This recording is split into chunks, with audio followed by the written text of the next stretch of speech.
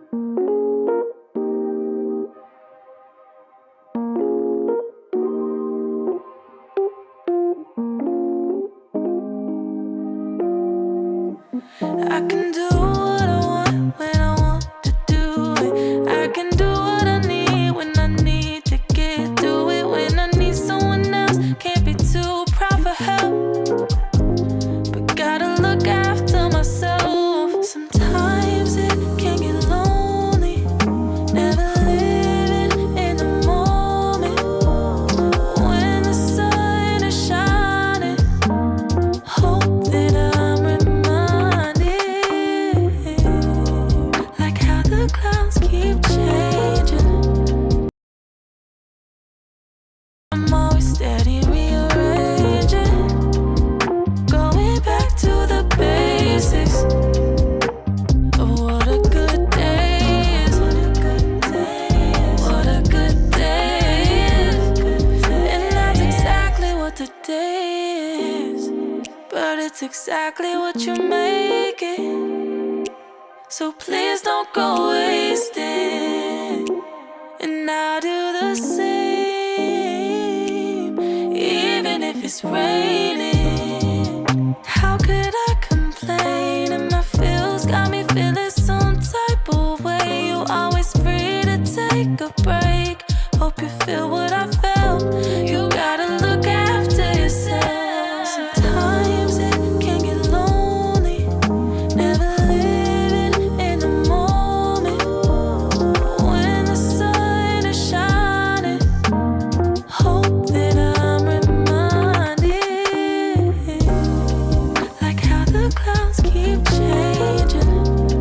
I'm always steady rearranging, going back to the basics of what a good day is. Of what a good day is. What a good day is.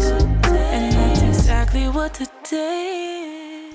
All right, we are in the building. Y'all know what to do. Drop a 1 in the chat if you can hear me. Drop a 1 in the chat if you can see me. We're gonna get into it. Let's see how we're looking. Ooh. And of course I messed up my camera, but we're still looking all crispy clean on the screen. Welcome, y'all. We're back on this Monday, ready to get into it. Welcome back to another YouTube live stream and another episode of the Music Morning Show. I'm your host, Classy Beats at classybeats.com, and we are going to get into a little bit of a recap of this ASAP Rocky trial. We've also got some live court proceedings for you today too. Didn't think we were gonna have court today, to be honest, and then I found out from Kathy Russin over on Law and Crime that last night they were told that there's going to be a motions hearing today starting at around 12:30 p.m. Eastern Standard Time. So we'll be covering a little bit of that later on this afternoon, but as you may know, we missed the defense opening statements and their first testimony on Friday. So we're going to go back through and review that, and then we should be right on time to get into the motions hearing this afternoon. But before we get started, I gotta say what's up to the people, man. Happy Monday, y'all. How's everybody feeling? Hopefully y'all had a good weekend as well. Shout out to my awesome, amazing Amy is in here as always. Appreciate you, Amy. Thank you so much for the love. We got Les Cleaver in the building. Jay Buckmaster is in here. We got Michi, Axel Will, Susan, Alejandra is in here. Ryan S, Slim Life, Valencia, Athena, Miss Verche is in the building. Slim Life is back at it as well. Good to see you. Shout out to Nicole is in the building. Decline, good morning. We've got Gigi in here. Who else? Peter Steele is in the building. Miss 86 is up in here. Galatians 6-7. Ooh, I like that. I like that username. Says, I'm new to the channel, was watching your previous video. Thank you for being here, Galatians 6-7. Hold on, we got to pull up that verse. I should know this, but what does Galatians 6-7 say? We're going to get some scripture to start today. Do not be deceived. God cannot be mocked. Whatever a man shows, he shall also reap. Yeah, shout out to Galatians 6-7. That's a good one. We've got two. Oh man, Tawanette. I probably messed that up. Shout out to Miss Robinson in the building. We've got Sarah is in here as well. Serotonin, that's dope. Who else did I miss? We got T Grant in the building. Fun Size is back in here. We've got Queen Valerie in the building. Mo Mac is in here as well. Good to see all of y'all, man. I don't ask for much, but if y'all could do me one favor and like the video on your way in, not only are likes free, not only does it help the channel continue to grow, but it lets the algorithm know that you guys are enjoying the show, and it shares the video and the channel with more people. As you know, last weekend we just hit 100K subscribers, and we're at 103 right now, almost halfway to 104. So thank y'all again for the major support. This growth wouldn't be possible without y'all continuing to show up, continuing to share the videos, like the videos, all that good stuff. So thank y'all, thank y'all, thank y'all. We also just created, when we hit 100K, we just created a brand new Patreon. So if y'all want to see some exclusive behind the scenes content, I just dropped a video today that over on the Patreon talking about Fannie Willis. She was apparently at an event and she was over there begging for some more money. It's wild out here. So anyway, the link to the Patreon is in the pinned comment in the chat as well. So if y'all want to go check that out, we'll be having some great conversations over there as well. All right, let's go ahead and get into it. Thank you to everyone who's in here. And we're going to check out the rest of these opening statements. Here we go. All right, so not in session Monday. We'll be here on Tuesday. All right, Mr. Zlomek is finished, and Mr. Zakopina, the floor is yours. Thank you. Ladies and gentlemen, this case is about one man's jealousy, lies, and greed. And that man is not Rocky.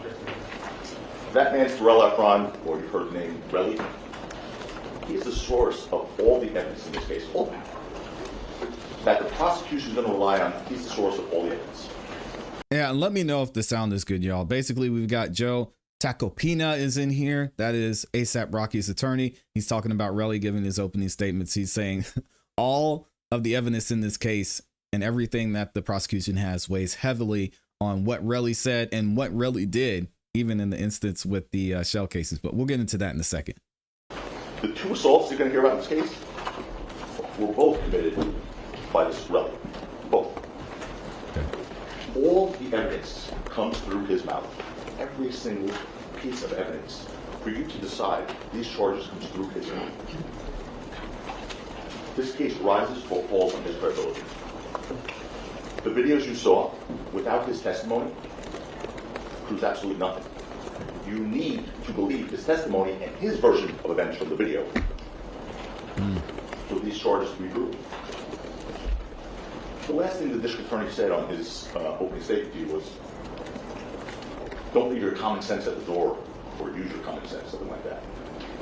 Please don't leave your common sense at the door. I implore you to use your common sense in this case.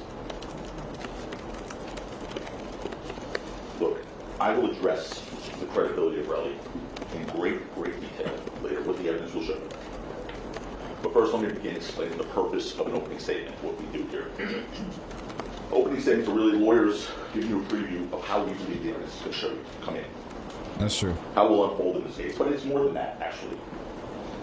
It's a promise to you. It's a promise from us to you. It's a promise that what we say is going to be proven is actually proven. And it's not like one of those politician promises. You know the politician promises, right? If you vote for me, I'll lower taxes, I'll make it safe, unemployment will go down, all those great things that politicians promise, and then based on those promises, you vote. And then you hope they fulfill those promises.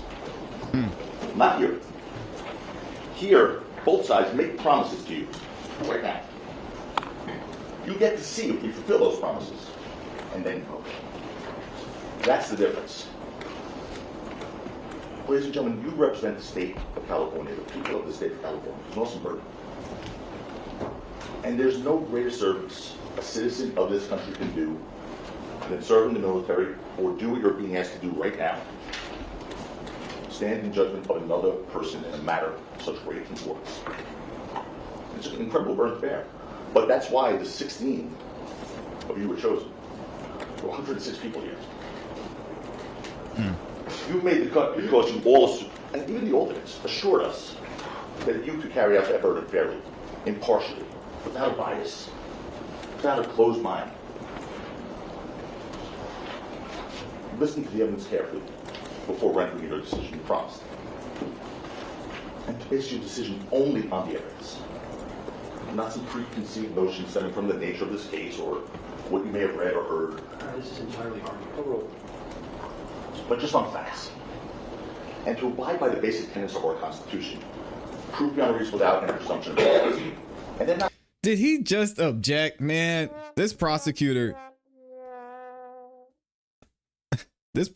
although he's got his stuff together, he's going to be whining this entire trial. This is going to be tough, man. How do you object during opening statements? Jeez, man. by the basic tenets of our Constitution. Proof beyond a reasonable doubt and a presumption of innocence. And they're not mere technicalities, instead they're the backbone of this country. A person is presumed innocent, the Judge Ray told you. It's disrespectful. And it means he is, in fact, innocent. Until and unless the prosecution proves otherwise beyond a reasonable doubt.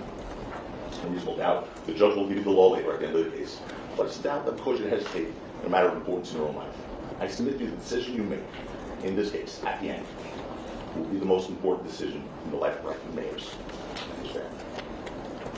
And I'm confident that if you apply the standard and hold the prosecution to the burden of proving each and every element of both counts,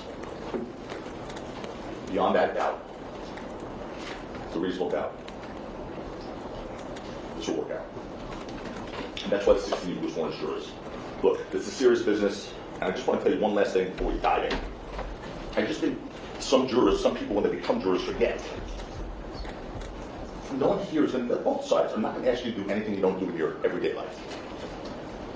No one's going to ask you to do anything when you're assessing credibility, when you make determinations of credibility. Nothing you don't do in your everyday life. Whether someone's telling the truth, whether they're lying, whether they're mistaken. Just from your everyday life experiences, you'll be the best juror possible. There is no magic formula, there is no elixir, and as you now know, there is no jury school. Use your God-given common sense in looking at this evidence. And go that will guide you through this case. Ladies and gentlemen of the jury, my name is Joe Tacopina, along with Sarah Kaplan and Chad Siegel. I have the absolute honor and privilege to represent Ranking Mayors case, known globally as ASAP Rocky. The evidence will show you that Rocky was a self-made man, risen from the most humble beginnings to extraordinary successes, through work, dedication, and artistic Your Honor, brilliance. this is argument is also relevant. Overruled. What is said in opening statement is not evidence. What is evidence is what can be proven.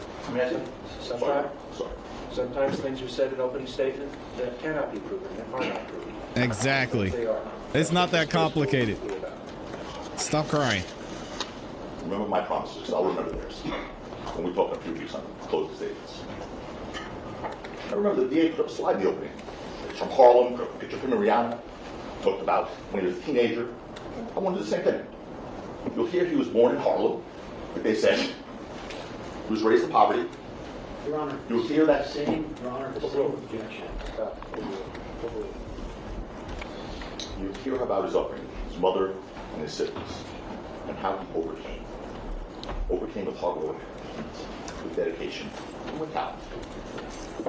Imagine wanting to control opening Rocky's not only statements. this- I do want you to stick to what you, the evidence will show. Oh, yes, sir. I do believe the evidence will show that, but I'm going to get deeper into these facts. But what the evidence will also show is he's not only a celebrated artist and a fashion icon, he's a man who raised a beautiful family. That's the district attorney put up the picture. His significant other. Your Honor, Sustain. You got to get to the facts. You're going to hear the stark contrast in two individuals. Rocky on one side, Burrell Efron on the other side, known as Relly. He represents a very different narrative. The evidence will show you that this Relly presents himself to the world as a wealthy, successful man. Source like he's a reporting artist, businessman. He flaunts a very lavish lifestyle on social media. He poses with luxury goods. Your Honor, the same objection. None of this is evidence. The evidence will show you this. None of this is evidence yet. There's no evidence on both sides. Posting pictures of himself with large sums of cash and whatnot. It's fraud. He is all about a money grab. The truth is far different. And you're going to see this extravagant lifestyle that Israeli flaunts is nothing more than a fraud. Built on not on success and hard work, but upon criminal activity. Ladies and gentlemen, this case is all about money. I've said it once, twice, I'll say it a few more times. The evidence will show you it's nothing more than a money grab. Nothing more. A clear attempt at extortion by Relly so he could keep funding this extravagant lifestyle of his that he presents to the world. you're going to see the only reason we're in this courtroom is because Rocky would not agree to be a victim of another one of his crimes. That's why we're here. So Rocky said, here's some money. We're not here. He doesn't go to the police. And even after we went to the police, if Rocky gave him money, we're not here. It's not about justice, it's about money for him. Period, end of story. And I will show you that. Might be right. The evidence will make clear that Relly is trying to leverage a fabricated story to extract money from Rocky, using lies to support these claims. And the evidence will show you that Relly is a blatant perjurer, someone who takes an oath, despite that oath lies. The evidence will show you. The evidence will show you. Perjury right before you in this court. And you'll see how important that is to this case. Because the evidence will show that despite all the evidence they claim to have, all of it, and I mean all of it, will rise and fall on the word of Relly and his credibility. Period. End of story. You will see, if you can't believe him, the prosecution's case fails. Now let's walk you through the events leading to the incident of November 6th, 2021, which is that part of this case. But to do that, we have to start a few years back. From Relly's own testimony, that was the catalyst for this incident. His resentment, from his own testimony, his resentment was the catalyst for this incident, and his animosity towards Rocky. The evidence will show you that Relly met Rocky when he was in high school in Harlem. They were both part of that creative and artistic conglomerate called ASAP, which now you know means Holy Strive and Prosper. Over the years, Rocky achieved more and more success in the entertainment industry at first. He did maintain a friendship with Relly, unfortunate for him. He even sought to help Relly through professional collaboration. But that wasn't enough for Relly, clearly. You'll see the kind of person Relly is in this court. You're going to see it. He was jealous and angry, and as Rocky rejected some of the projects he presented him, Relly's resentment grew deeper and darker. Hey. So embittered by the success achieved by Rocky, someone he once considered peer, Relly embarked on a dangerous course of action. And in November 2021, Relly's resentment towards him reached a fever pitch. After tragedy had struck another member of this ASAP group, an individual named ASAP Josh had untimely death. He passed away. Evidence will show you that Rocky stepped up, spoke to the parents and the mom. ASAP Josh and offered to cover the cost of the funeral, bring the body back to New York and pay for the funeral. And if y'all remember, the whole reason this beef started between Relly and ASAP Rocky is because ASAP Relly was talking about Rocky because he allegedly didn't pay for the funeral or cover the cost of the funeral for one of the other members of ASAP, which it turned out that ASAP Rocky did, and Relly was misinformed. So there's that. But Relly, still blinded by resentment, believed otherwise. He thought for some reason Rocky didn't agree to pay, or had agreed to pay, but they didn't actually pay. And he was furious. He went as far as to threaten physical violence against him because he thought he didn't pay for the funeral or for the expense of flying the body back. He was wrong, because he did pay. Right. But he went as far as to threaten physical violence. And you're going to see that for yourself, ladies and gentlemen. On October 16th, a few weeks before this incident that you'll hear about, Relly told his friend that Rocky was a piece of shit and declared, "I'm going to beat this nigga up." Now, it's funny. They showed you a lot of text messages. I didn't see that one. Did not see that one. That's the catalyst. Yo, Joe. he just pulled a Judge Whitaker. These niggas lacking. I'm clipping it. We're adding Joe to the soundboard, y'all. Wow. All right, Joe, I see you. Do we need to get a N-word bomb counter in here too? Sheesh. Beat this nigga up. Now, it's funny. They showed you a lot of text messages. I didn't see that. Oh my gosh, man. Did not see that one. That's the catalyst. That's weeks before this incident, when he came in hot on November 6, 2021 on Argyle. And if you fast forward only a few weeks, on November 6, 2021, you'll see that. You see that Relly sought to turn those threatening words into dangerous actions. And he did. The evidence will show you that on November 6, 2021, Rocky was scheduled He said to it. attend a music festival. They put it up there called Complex Con, with 2 other members of the ASAP crew, Elijah Ulanga and Jamel Phillips. You now know them as ASAP Ills and ASAP 12E. So in order to address Relly's resentment, because he was really mad, and have him accompany Ills and 12E to the festival, Rocky reached out to him multiple times. As a matter of fact, I think you saw a text from one of Relly's friends to Relly saying, hey, I think he wants you, keeping Rocky wants you to perform at Complex Con. So Rocky was trying to get him to come. It was sort of a celebration of the ASAP crew. So Rocky, yes, he was urgently messaging him because they were late for this Complex Con. You're going to hear that from multiple witnesses. He was making them late for the show, so there were multiple messages from both 12E and Rocky. Where are you? Where are you? Where are you? However, you're going to learn that although Relly, because Rocky had reached out to Relly to make plans to meet at his hotel, and you're going to learn, however, that Relly said he was staying at the Lowe's Hotel, who was in fact staying at the Lowe's Hotel, lied to Rocky and said he was staying at the W Hotel. Why? Because he wanted Rocky to think he was staying at a nicer place, according to him, which is consistent with his pattern of showing off, phony, extravagant lifestyle. But also consistent with his pattern of lying. You'll see Relly committed perjury about that exact reason. And despite Rocky's best intentions, the evidence will show you that Relly was angry when he agreed to meet Rocky that day. And that anger came to a head when he encountered Rocky on the street, outside of a parking lot, on Argyle Avenue, leading to a brief altercation that took place on the street, which you saw a clip of, a very short clip of. You learn that Relly claims Rocky instigated, I mean, Relly, by the way, is twice the size of him, but we'll get to that. Yo, this prosecution, we gave a lot of to Miss Love, Miss Hilton, and Adam Abadi about how they conducted themselves in the courtroom, and Miss Love leaning back and shaking her head. These guys are goofballs, man.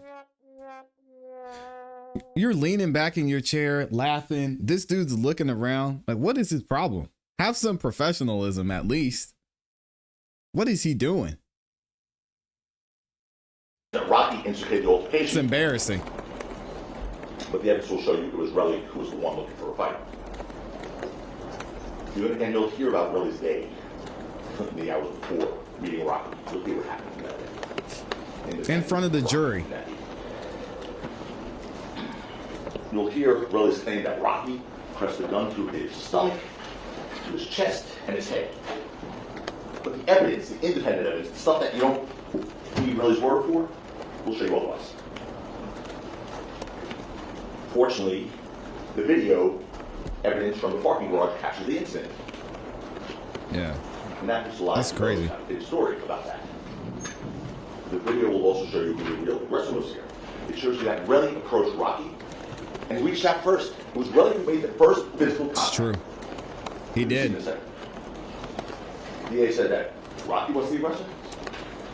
There's a video there. It also shows that what followed was a very quick scuffle. Again, you saw it. With Relly making physical contact and pulling Rocky towards him. Not Rocky pushing Relly, who outweighs him by almost 100 pounds. Not Rocky pushing Relly, but Relly pulling Rocky. The DA said in his opening, he said that Rocky was pushing Relly. You know who else said Relly was pulling Rocky? Relly said that. Relly in a statement. And when he watched the video, said, yes, I was pulling Rocky this way. It's true. That's not a good narrative.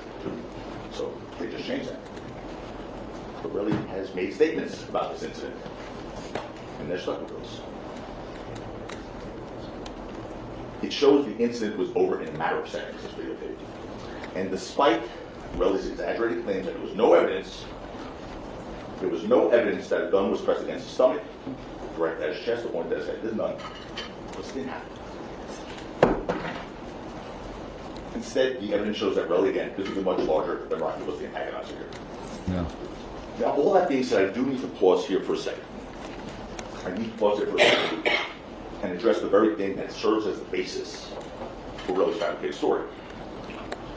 The video that you saw, the first video, shows Rocky holding an object what appears to be the gun, and really seized on that, and manufactured his extortion claim. And we'll get to the extortion in a bit. And remember, this is a promise from me. We'll see extortion. And if I'm not good on my promise, you'll hold it against me. I want you to. The evidence will make clear that the object really alleged was a firearm was absolutely nothing more than a prop gun. The DA ended his opening statement saying, 12B will tell you that. He'll testify on behalf of Rocky, tell you that. Not just 12B, multiple witnesses will tell you that. Not just 12B. Multiple witnesses will tell you that that was a prop gun. You'll learn that that was a prop gun, also called a starter gun, a blank gun, but it's a type of fake gun. It's used in pop movies and music videos. It's also used to scare off attackers by looking and sounding like a real gun, without actually firing a live round. The evidence will show you that Rocky, obviously, I think you all know by now, was a high-profile person in the public spotlight, and he was a target. The evidence will show, in fact, that he was a victim of prior violence, which caused him to have to carry this. Victim of home invasions, victim of a stalker at that time, in November of 2021. It's true. Victim of a slashing on his face, which he still carries with him today. Your Honor, there's been no...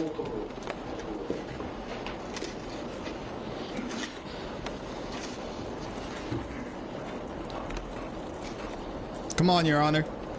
Rocky was advised by security to carry a prop gun to scare off potential attackers. And by the way, folks, listen to this one.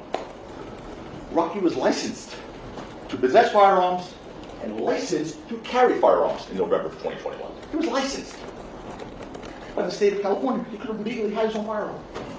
But he didn't. He didn't want to carry a real gun, though. Despite his ability to do so legally, he didn't want to carry a real gun. For fear that he would either injure someone or himself. Again, I want to repeat that. He didn't need to hide a gun, carry a legal gun. He was licensed to carry a gun in this state. So you're going to learn that in July 2021, a few months before the incident with Relly, Rocky was in a music video with Rihanna that had prop guns in it. The evidence will show you that Rocky took one of them, which he carried as a security measure, as he was advised to do to scare off potential attackers. And that's exactly what he tried to do with Relly on November 6, 2021. Hey, that's not me typing, by the way, y'all. This.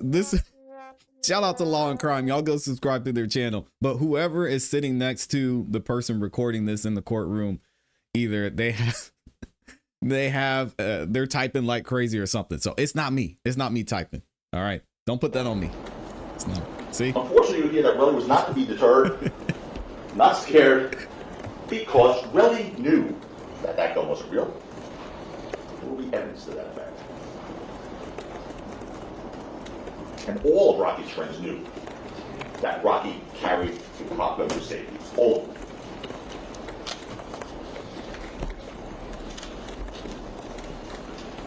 In fact, the evidence will show you that Relly not only told Rocky as much, but he actually called Rocky's bluff and said, shoot me, knowing that he couldn't. With all this laid out, I do want to show you the video and walk you through it with respect to the personal encounter. I'm going to play it once, it's quick, and then I want to show you two snippets. Here's the personal encounter. Here we go, back with the video.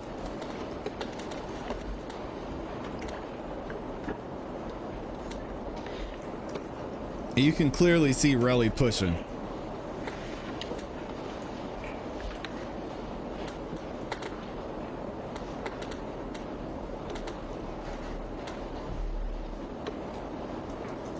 Okay, now, there's two things I want to play for you in there. The first thing is, the first person to raise a hand to anyone is Relly.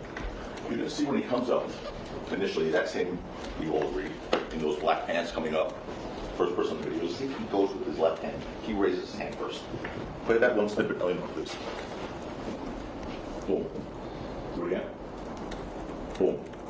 He comes up with that left hand before Rocky raises his right hand. And how do you know that? Play the next clip, please. He has his hand around Rocky's neck or shoulder, and Rocky's right hand then finally comes up. Boom. This guy has his hands around Rocky's neck or shoulder before Rocky's right hand comes up. Boom. And then you heard and you saw in the video, they going backwards. Relly, again, who's muttering, you can see that from there, said to the police, yeah, I pulled him back. I pulled him back. Okay, so they told you, well, Rocky pushed him back. That's not what Relly said. Defies sort of the law of physics. He weighs him by almost 100 pounds. Relly pulled him back.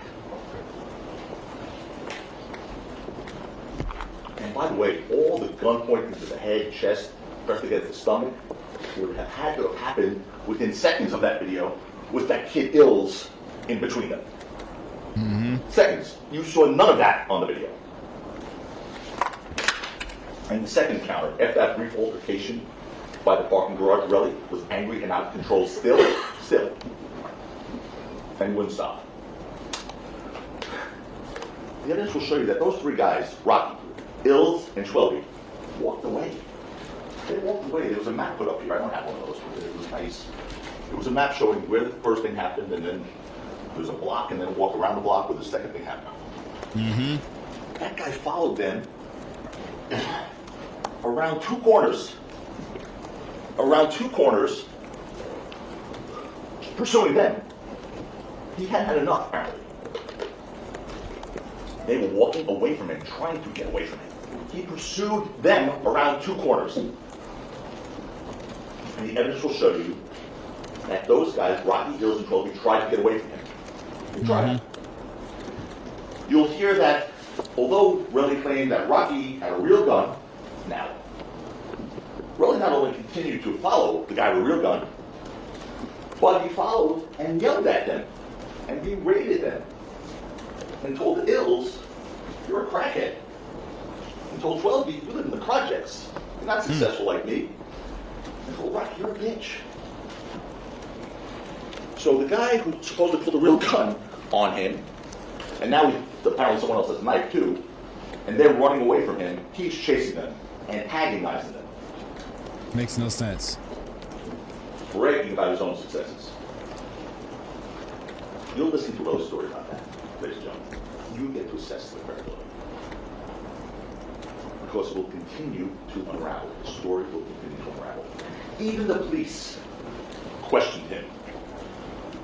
Why would you continue to follow Rocky after he supposedly pulled a real gun out on you? Said the police to Relly. Makes no sense. Hear Relly's answer to the police. I don't know. I don't know. I promise you that answer is going to change in the courtroom. That's what he said initially when asked. And of course he didn't know. He had to say, I didn't know why I followed him. Because he couldn't tell the police the truth that he knew Rocky's gun was a prop gun. Because that wouldn't work for his narrative. Yeah. One that couldn't actually shoot him. And because he was aware of that fact, Relly continued his aggression. You'll hear that Relly was so angry that he was ready to hit Schwelby, according to Relly. You'll hear that he was so angry that he hated Ills, according to Relly. You'll learn that when Relly finally caught up with him around two corners, on the corner of Selma and East Del Mar, his anger and hatred came to a boiling point, and he attacked his kid Ills. Attacked him. And make no mistake about it, as the evidence will show you, Relly was the aggressor there as well. And Rocky, again, significantly smaller than Lee, fired that prop gun, that starter gun, which makes sounds just like a real gun. That's the purpose of it. He fired it twice, hoping the sound would be enough to scare off Relly and protect Ills. Wrong. Relly didn't stop. He didn't stop because he knew it was a prop gun, but he didn't stop. And the evidence will show you that after Rocky fired those two warning shots with that prop gun, car alarms went off.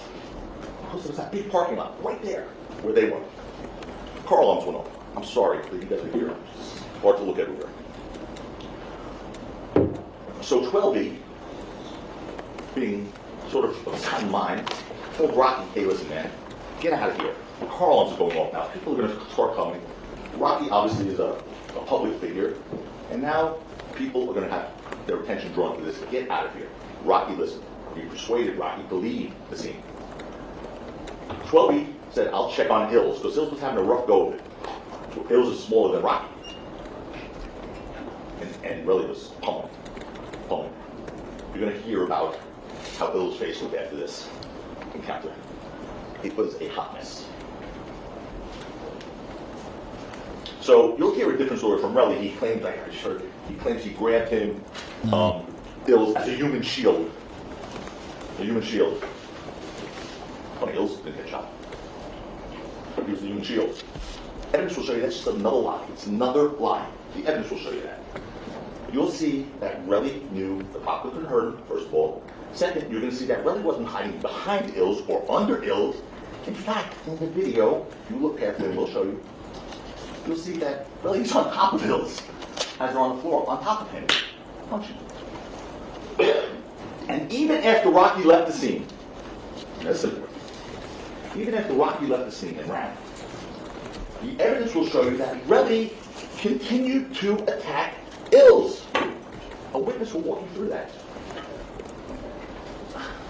That sort of is a problem for them. Yeah, he did. I mean, Joe was killing it. He was shot at one point, and he is still attacking the guy that he started to attack before there was any warning shot fired. He's still attacking, not to be deterred by any star pistol or real bullets from him. The DA played you a video here that had that sound, which little box in the bottom, and it had sound. You heard pop pop. That video was called the sequence surveillance video the district attorney played on the road. Funny part about that video is that they cut out that last part of the video. We'll play the full part. But the part where Ills goes back and attacks, Relly goes back and attacks Ills. They cut that part of that video out. It's not on that sequence surveillance video. They cut out those last 3-4 seconds. That's a problem. Now, this altercation, like the first one around the corner, was also captured on video, but as you saw, that thing is not clear. I saw some pictures up here earlier. It looked like aliens or something. But it's not clear. But you can make some things out. But even Relly in his testimony said, I really can't tell what happened in that video. So we have to point his word now. And although the video captured that incident, that was less than half a minute, not particularly clear, the evidence will make clear what happened there. The evidence will. Yeah. Relly physically attacked Hills. Rocky tried to use a prop gun to defend him. And with that, I want to walk you through that video the best we can. We'll play it first. And you notice the real leader's at the corner. Joe is on fire right now. Focus on here. There's Rocky. There's 12E. Then Hills comes, and he's following. You see him go right after Hills, Relly. And that's from Rocky, as far as the warning shots. Okay, now this is an interesting angle. Again, I haven't heard this yet. I did not think Joe was going to take this angle. He's basically saying, yes, this is Rocky right here. So we were trying to figure out when we watched the videos before, we don't even know who these people are. That's not the angle Joe is taking. He's saying, yes, Rocky did it. He did fire a gun, which is interesting. But the gun he fired, it wasn't real, and he fired it out of self-defense because Relly attacked him first. So again, I'm not a lawyer, so one of the amazing attorneys in this community will have to tell me why this was the route to take versus we don't even know who this is, because we couldn't even see anything looking at this video. And for him to say, yes, that's Rocky that fired something, it seems awfully risky to me. But maybe the lack of evidence from the prosecution allows him to do that. Y'all let me know what you think too. There's Bills on top. Morning. Relly on top of Bills, punching him. That's Bills going down to the ground. Rocky's gone. 12E's about to be gone. And watch. There goes Relly back after Ills. And then he goes away after he hits him again. Ills eventually caught up with 12E and Rocky. His face was basically busted open. Because the only one who's really identifiable is I have the 12. clips to play. Small ones, let's do that again. So I'm going to play broken down little clips. The first one is then all being followed, upper right hand corner again, guys. All being followed by Relly. Three of them trying to get away. First Rocky, then 12, then Ills, and Relly's still coming hard. And you'll get to see this as many times as you want later. The second one is Relly on top of Ills on the ground. Is that right? Yes. Let's see if I can help here. Can I stand up here for a second? Actually, Alex is going to get we have a pointer in the courtroom, Oh, and he's going to get it. all right. So, yeah, you can stand where you want to stand, but in a little while, Alex will bring up the pointer, and you can use it, or Mr. Lewin can use it, or Mr. Lewin can use it, or Mr. Siegel can use it. All right, so not hold it one up. I'm just going to go forward here right now, okay? All right. Can you go back again, guys? This is the clip where you see Relly, and you get to see it later. Don't worry. Relly, big guy, on top of that little guy Ills, on top of him, not using him as a shield. Watch. Good. There's Relly, that's Ills down, and Relly on top of him. Look at him. He's not worried about a shield. He's going after him. And then the last clip is, are we playing that last clip? Take a look at it. It's after Rocky's gone, Relly continues his pursuit of Ills, this poor little kid. And he hits him again before he peels off. He goes to the left to hit Ills, and then he goes to the right. Wow. There's also a witness that saw this. Come in here. Unfortunately, Rocky's attempt to scare off Relly didn't have the intended effect, obviously. Instead, Relly continued his attack on Ills, and then hatched his extortion plan.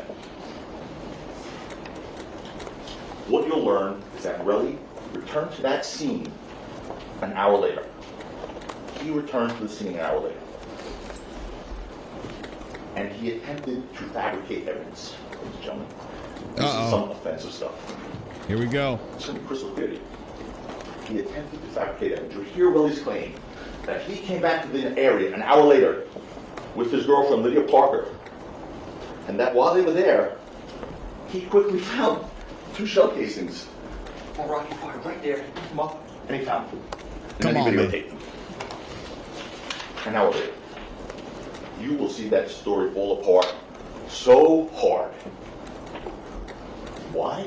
Because the evidence will show you that well before Relly returned to the area, 7 police officers, like a SWAT, 7 police officers arrived at that same spot.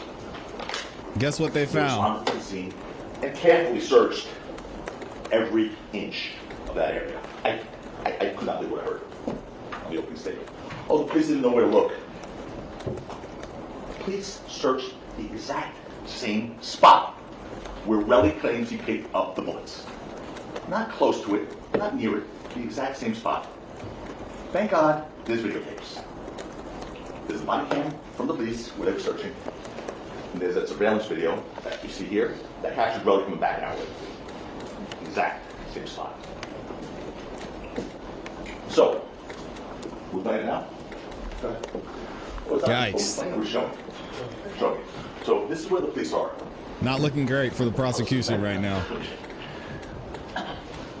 The police are searching with flashlights. And there's 1, 2, 3, 4 right there right now. There were 7. There's another one here.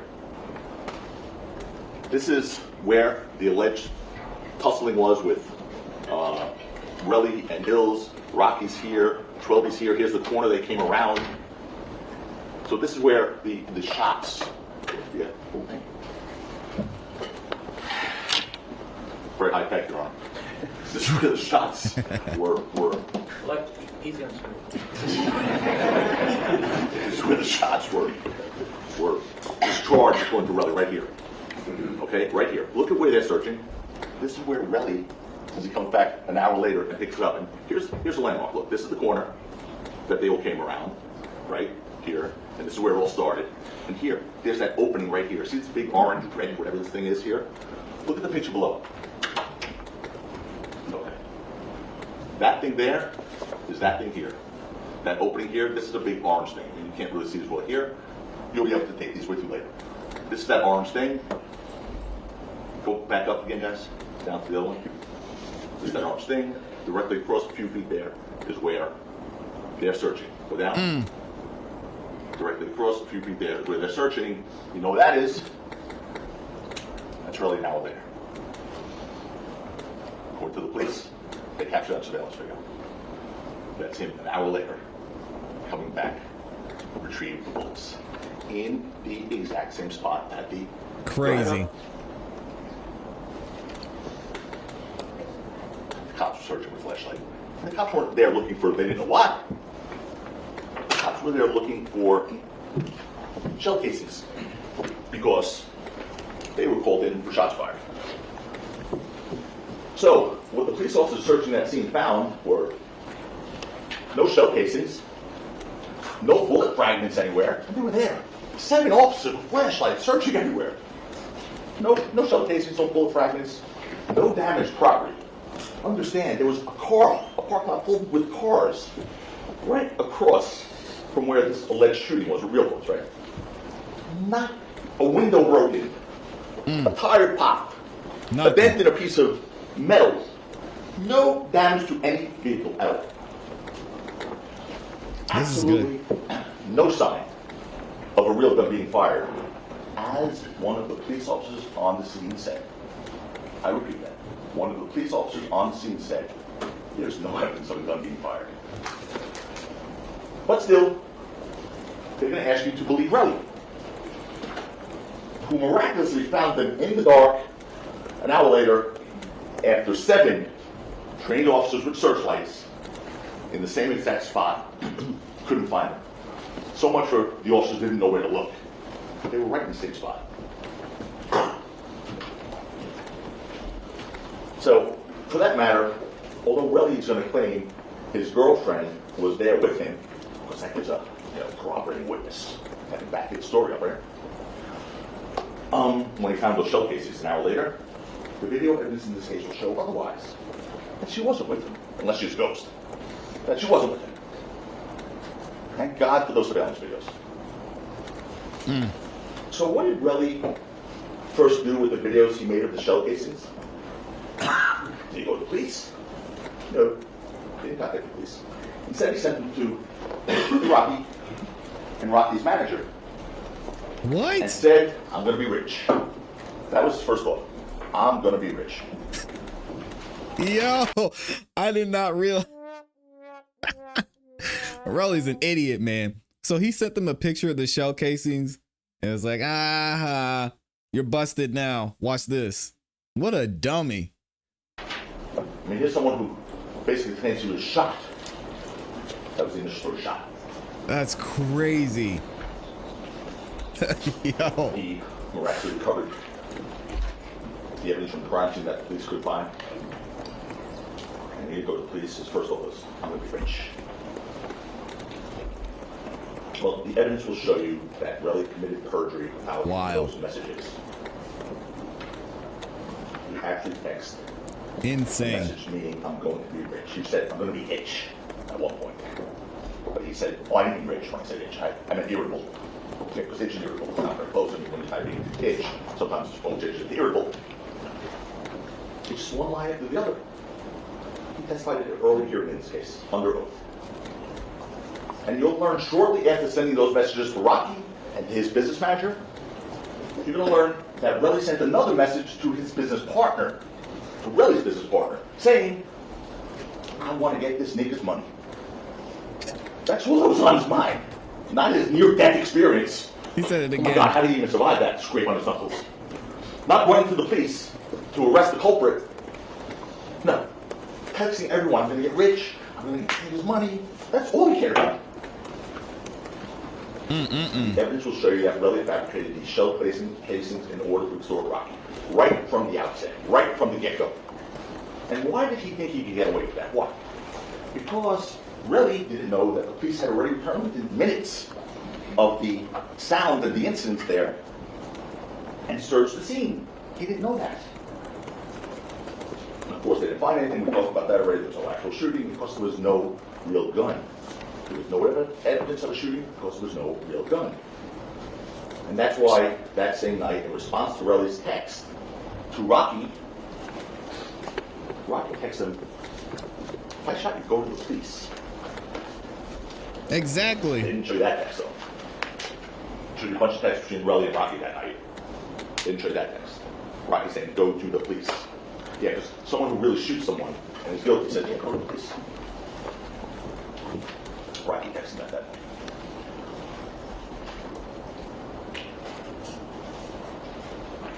But of course, he didn't go to the police. That was not on his mind. You'll hear what he thinks of the police.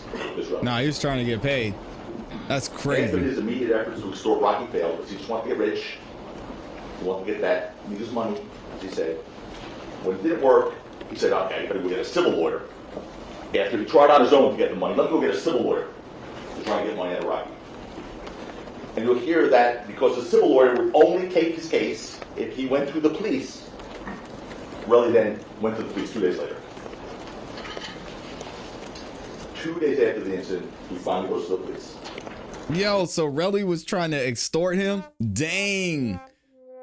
So he was going to hold on to those. What was he going to do? Hold on to the shell casings and then say, hey, give me some money or I'm taking this forward? Oh my gosh. And you'll learn of the inconsistent statements he made to the police because he couldn't keep the story straight. It is all over the place. You'll hear this ridiculous claim like the one about him being shot. You saw that picture. This posed proof of him being shot, the knuckle scrapes, the superficial knuckle scrapes across his knuckles. BS. Consistent with him doing what you see in the video, attacking somebody, attacking hills. That did not feel by the way. But attacking somebody and punching and scraping the knuckle on the ground. What kind of bullet does that? Hits one knuckle, bounces down, hits another knuckle, and bounces down again. I mean, it's ridiculous that he said that. He got shot. That was his first order. Now you hear that back off, way off that thing now. You'll hear his ridiculous thing about that injury, that it was a gunshot wound that required medical attention, he first said. Of course, now the DA just said to you, oh, you don't have to decide at the end of this case if you got shot or not. You don't have to decide. Don't worry about it. Not that easy. Not that easy. You do have to decide because his credibility is at issue here.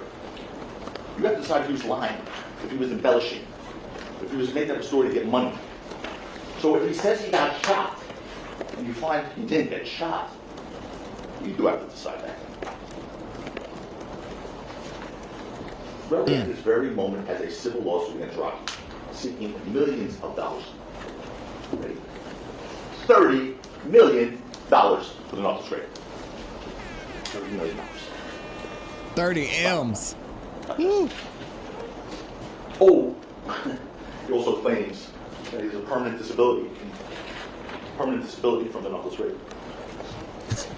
And he lies about almost everything in this case. He swore that he... I'm sorry, I shouldn't laugh. These niggas lacking. He said he's got a permanent disability from his knuckle scrapes. I shouldn't laugh, but man, Relly, you messed up, man. We've already seen evidence that you tried to extort this dude, so it's gonna be hard to believe you. That's crazy. He has a permanent disability. You're gonna see an Instagram video of him with that permanent disability, showing his manicured hand, turning it around with his Rolex watch That's on. crazy. Permanent disability. It is Yo. offensive to a different level. He even claims he went from necessary medical treatment for his injury to a hospital, but not here in LA, where he was shot. He waited all the way from California to New York to go to a hospital many days later, after getting a civil lawyer and being told by the detective in this case, really, you should go to the hospital, not to make sure you're not going to die, not to make sure you don't lose use of your hand, not to make sure your knuckles heal. The detective said you should go to the hospital for this case. The detective, it's going to be undisputed, Good point. told Relly, go to the hospital for this criminal case. Do you think they're trying to build a case here? Is that what we do? We instruct victims to go to the hospital to make it look better? Those scrapes are no more proof of a real gunshot than those shell casings that the 7 officers did not find are. And what else did the police not find after Relly turned in the shell casings over to them, finally, after walking around with them God knows where for 2 days? What else did the police not find? You'll hear that the police, despite examining them for fingerprints, didn't find Rockies on them. Because bullets, metal, attach prints. So if someone loads a bullet into a gun, that print's going to be on that. Not Rocky's. Now, the shell casings apparently had no fingerprints on them whatsoever. As if someone who claimed to find them after the fact wiped them completely clean. And what else wasn't found on those shell casings? Rocky's DNA. They took samples, the police did, of Rocky's DNA for the purpose of comparison. They took his DNA to compare with the bullets. Zero. Oh, Nothing. gosh. Never connected to the shell casings. As Dummy. I mentioned, he was licensed to carry and possess firearms. You'll learn that he legally possessed firearms, which in fact were recovered from his home. You saw that whole bunch of pictures. He had firearms legally in his home. No problem. Police searched and recovered them. No problem with the police. The evidence will show you that none of those firearms recovered were 9mm caliber. Because he didn't have one. You'll learn that 9mm caliber of the shell casing that Relly claims to have recovered from the scene are exactly the type of gun that Rocky didn't possess or own. You'll hear, and you heard from their opening, that there was a single magazine containing 9mm ammunition in his home. One. And you learn that belonged to his manager, Lou Levy, who will tell you, who will be here and testify why that was his. He also was licensed. Wow. Most importantly, though, when it comes to this little issue of the bullets recovered by Relly, that didn't have rocket fingerprints, the police missed, and all that stuff, and the 9mm ammunition recovered in Rocky's home, that one magazine, 5 bullets or whatever. Most importantly, you're going to learn that the shell casings were completely different than the ones that Relly said he found at the scene gave to the police. Completely different.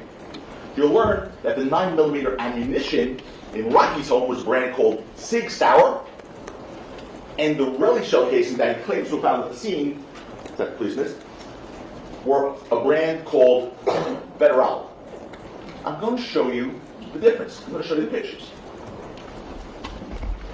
Man, this is This is the one. this is a in the waste. house. Y'all are right. That's that magazine that they recovered with a few bullets in it.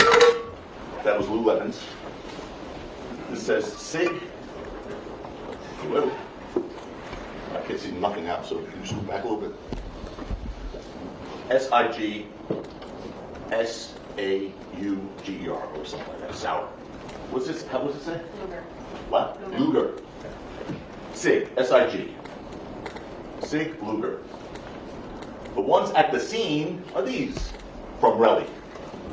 FC, which stands for Federal cartridge. Federal Cartridge. Completely different brand, completely different bullet. Those are the ones from the house that belong to someone else who will testify here from court. Those are the ones that Relly claims to have found at the scene. They're different bullets. Relly's a dummy, man. This is bad. This is so That bad. big reveal on the opening. They didn't show you that, no. They didn't show you the comparison of the bullets. Just a magazine. Ooh, it was a 9mm. Different bullets. Yeah, golly. In the end, you'll see that all the objective evidence in this case relied on by the prosecution to support a shooting rises and falls, on the word and credibility of Relly, who is a proven criminal and perjurer. Those shell casings he claims to have found, the superficial scrapes he claims is a gunshot wound. The video himself that he even claims he can't make out clearly. We have to rely on his rendition of it only. Because without his rendition, you get nothing from any of this. Ladies and gentlemen, it's your job in this trial to evaluate the evidence. To look at every single piece of evidence they present to you, the prosecution, and ask yourself, does that pass the smell test? I remember Mr. Lewin, on every time he stood up in jury selection, said, possibility? Did we say possibility? No, no possibility. No possibility. The word possible is not part of this trial, he said to you. Remember that. This case is not about possible. It doesn't pass the smell test. And you have to ask yourself that. Does it? Or do you have a doubt about a piece of evidence that's really the focus here when you consider the charge in this case? There were two charges. The first charge is assault with semi-automatic fire gun in this case. No, actually I said that wrong. It's an assault with a semi-automatic firearm. That's Correct. the first count. Both counts of that, actually. The first one is the altercation in front of the parking garage. The second for the altercation around the corner. 2 counts. To prove those 2 counts, they must prove beyond a reasonable doubt 2 things. Beyond a reasonable One, doubt. Rocky possessed a real gun. No, this sounds like. Okay. The judge will give you the law. He's right. The judge will give you the law at the end of this, what needs to be proved. I made the objections, and if you were right, And you were right too on that one. They won't be able to meet that burden in this case. When the judge gives you the law, you'll see the 2 things that have to be proven. It's not close on either. The objective evidence in this case, independent of Relly, just is not there. There are no gunshot wounds, no evidence of actual gunfire as officers at the scene, no shell casings found at the scene. When the police arrived, this sounds again like pure argument.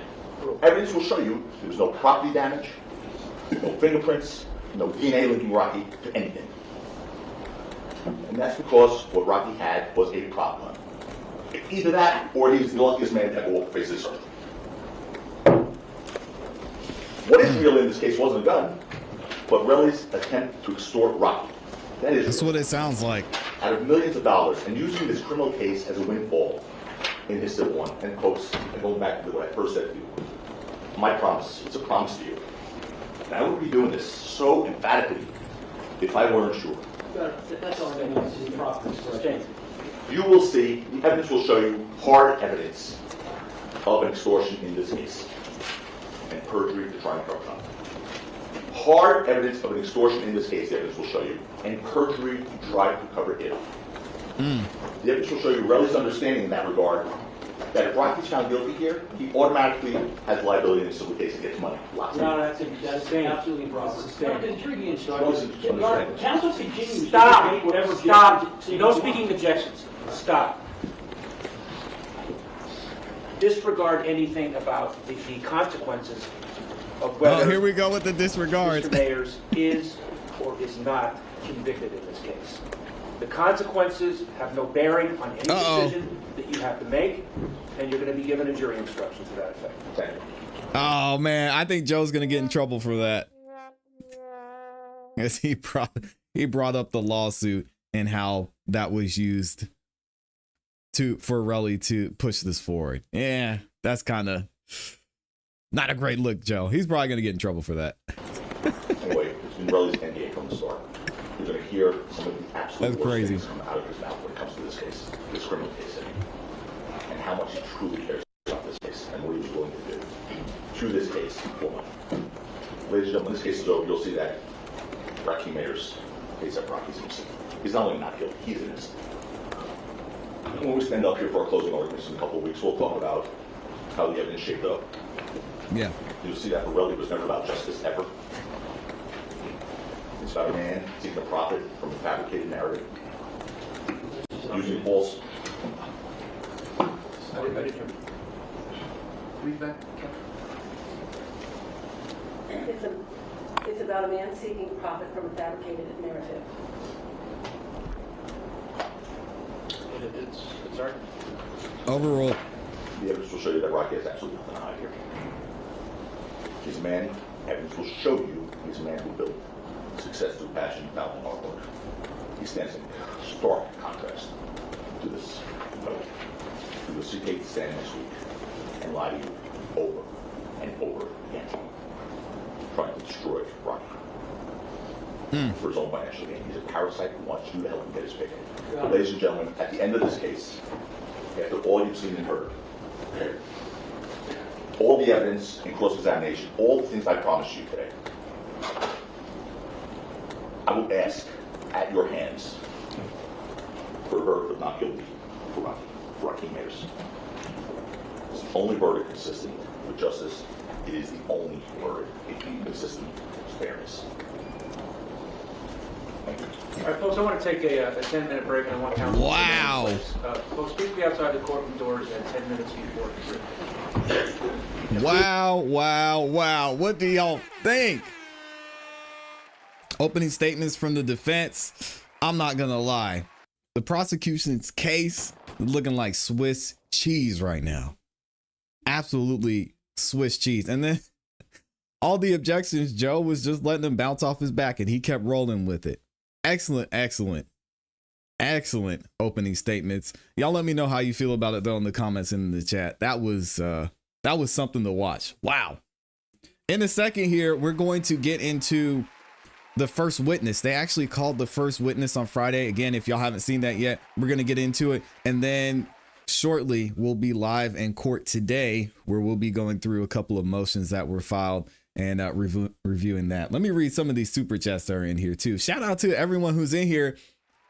Every single one of y'all who are in the video in the chat have liked the video. Thank you to everyone who's liked the video. If you haven't yet, make sure y'all subscribe, hit the notification bell so you don't miss any time we go live. Shout out to my guy, Mr. Brown, up in here showing love. I appreciate you, Mr. Brown, with the 5 bomb. He didn't even leave a comment. He just wanted to show support. Thank you so much, my guy. Always in here, every single show, supporting us. I appreciate it, man. Appreciate it. Y'all are saying that was a great opening. And I asked a question in the chat too. I want to see what y'all think about this. The question is, do you think ASAP Rocky's lawyer, Joe Tacopina, will fire the prop gun for the jury at some point? I would love to see that happen in the courtroom, especially if they can find one that's really loud and sounds like a real gun. That would be interesting, but I don't know if that would help them at any point. It would be good theatrics for us over here making content. Y'all are saying agreed. It was well done. Mr. Brown says he looks like the guy from Buki on Max. Shout out to Mr. Brown. Court starts at 12:30 p.m. Eastern Standard Time, in case y'all are wondering. I thought it would be a weak case though. Why else would Rocky want a trial? He could have easily taken the plea. Yeah, it didn't make sense until now. I mean, just seeing how everything's going to play out and what we're going to see moving forward, really basically planning evidence. We'll say allegedly, right? Allegedly planning evidence before he took the evidence to the police. He was holding it up in front of Rocky's face. It's like, I got you now. Wow. That was dumb, man. No DNA, said Mr. Brown. Yep. Monica's in here, says, thanks for my gifted membership. Shout out to Monica. And thank you to everybody who gifted memberships too. Y'all said Lou Ferrigno. Yeah, I could see that too. Those texts about hate are very real, allegedly. Yeah, this is, Brooklyn said it. This is a circus. This is the whole mess. All right, if y'all are ready, we're going to go ahead and get into this first witness. I can imagine this would be good. I think we're going to... Did they come back into court? Let me double check and make sure. Motion as to what, if any, conduct the court is going to allow. Oh, okay. This is just the prosecution complaining. Hold on. I'll play this for y'all real quick so we can see what they're complaining about. And I will be right back. Hold on.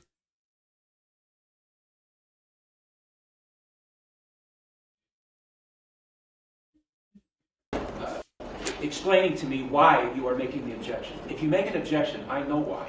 So just state the objection, state the legal grounds, but don't explain to me why. Everybody on the same page? Yes.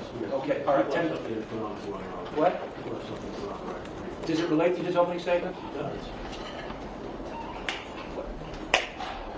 My co-counsel got up, he gave a legal opening statement. He didn't argue. He didn't bring up areas that are outside of what he was supposed to discuss. Counsel got up, and he basically gave an argument charged it. I know it, the court knows it, he knows it. The problem is, I don't think he cares, because basically, he just talks about whatever he wants to talk about. Don't make aspersions. Well, you're right, I'm not making a aspersion. I watched as he continued to argue, one after point, and I just want to make sure there were several things that he said about what the evidence is going to show. So, for instance, he testified how bullets capture prints, and there should have been bullets on that gun. Well, as far as I know, You mean prints? prints on the cases, prints on the bullets. They're not dead for the witness on this to testify to that. He repeatedly called the victim in this case, quote, a proven criminal and perjurer. Now here's the problem. Last time I checked, has he made a motion as to what, if any, conduct the court is going to allow? It's absolutely improper. Had a prosecutor done that, can you imagine just imagine for a moment, if we had gotten up So and dramatic. made versions about what happened to, for instance, the defendant in Sweden without having brought it up to the court's attention. I counted 10 different times when he called the victim a perjurer. At least 5 times when he talked about how he was a proven criminal. Unless I missed it, Your Honor, where did you get the court's permission to be able to introduce that evidence? As the court remembers, I said yesterday to counsel in the court, all that I ask is if there's an area that you're going into Yeah, that's no that is good. not absolutely clear, you approach and you make sure you can do it. So, Your Honor, it's not just a disrespect to me, to my co-counsel, it's a disrespect to the court, because he has basically decided, I'm going to say whatever I want about the victim, and I don't care whether it's going to be allowed by the court. And the problem is, the court... I see your point. Okay. Why are you telling me now? Well, Your Honor, I objected during... Why am I telling you now? Oh, no. Very simply. I objected... Oh, come on, Judge. And he said no speaking objections. Yeah, the judge he got this one wrong. He said no speaking objections. Relax. But in the judge's defense, maybe this is something that the prosecution could have seen beforehand, but I might have to side with the prosecution in this case. Bringing up someone's criminal history. I mean, the judge said, why are you telling me this now? You told them they couldn't say anything during opening statements, Judge. Yeah, it's a tough one. I don't know. What do y'all think about that? They are crying, though. And the problem is, I see your point. Okay. Why are you telling me now? Well, Your Honor, I objected during... Why am I telling you this now? Very simply. did. I objected during his opening. Right. The court's position, it's clear to me, the court understands that much of what he said was objectionable. The court said, I'm not going to stop somebody on opening. I'm reluctant to grant objections during opening statements, no matter who is making the opening statement, whether it's the people or the defense. So what I'm requesting is I want the court to instruct this jury specifically and very simply. Defense counsel made certain allegations. He called the victim in this case a criminal and a perjurer. I know I'm not going to do that. What I will remind them is nothing that you say or any of the lawyers say is evidence. That is what I'm willing to remind them of that. And that's the end of the issue now.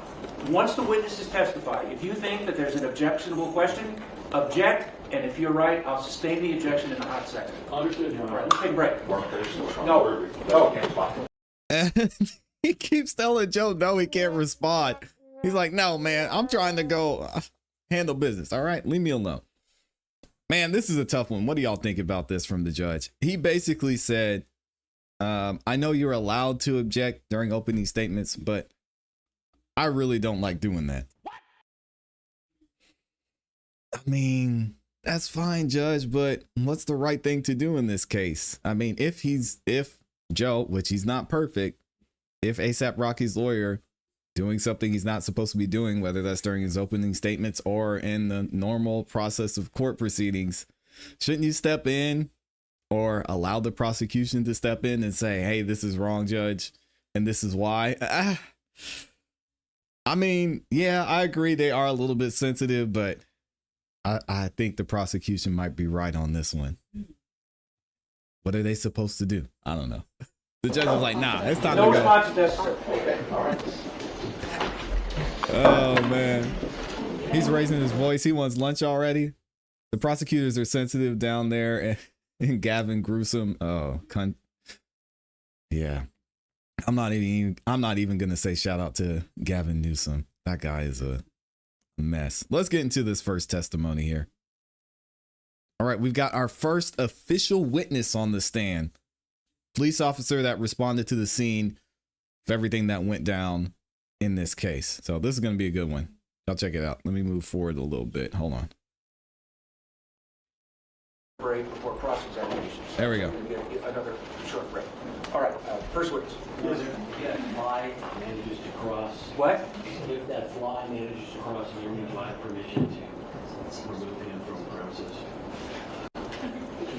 There's a fly There's a fly that's buzzing right around me. buzzing around you, or Whoa. a shower. Yeah, he's been all over here. So he's asked the court if I have a shot and am I permitted to... What do you plan on taking the shot at him with? I'm gonna use a new... Oh, yeah, that's fine. All All right, thank you. let's get the first witness on. My first witness What is he is, talking Sergeant about? Thomas.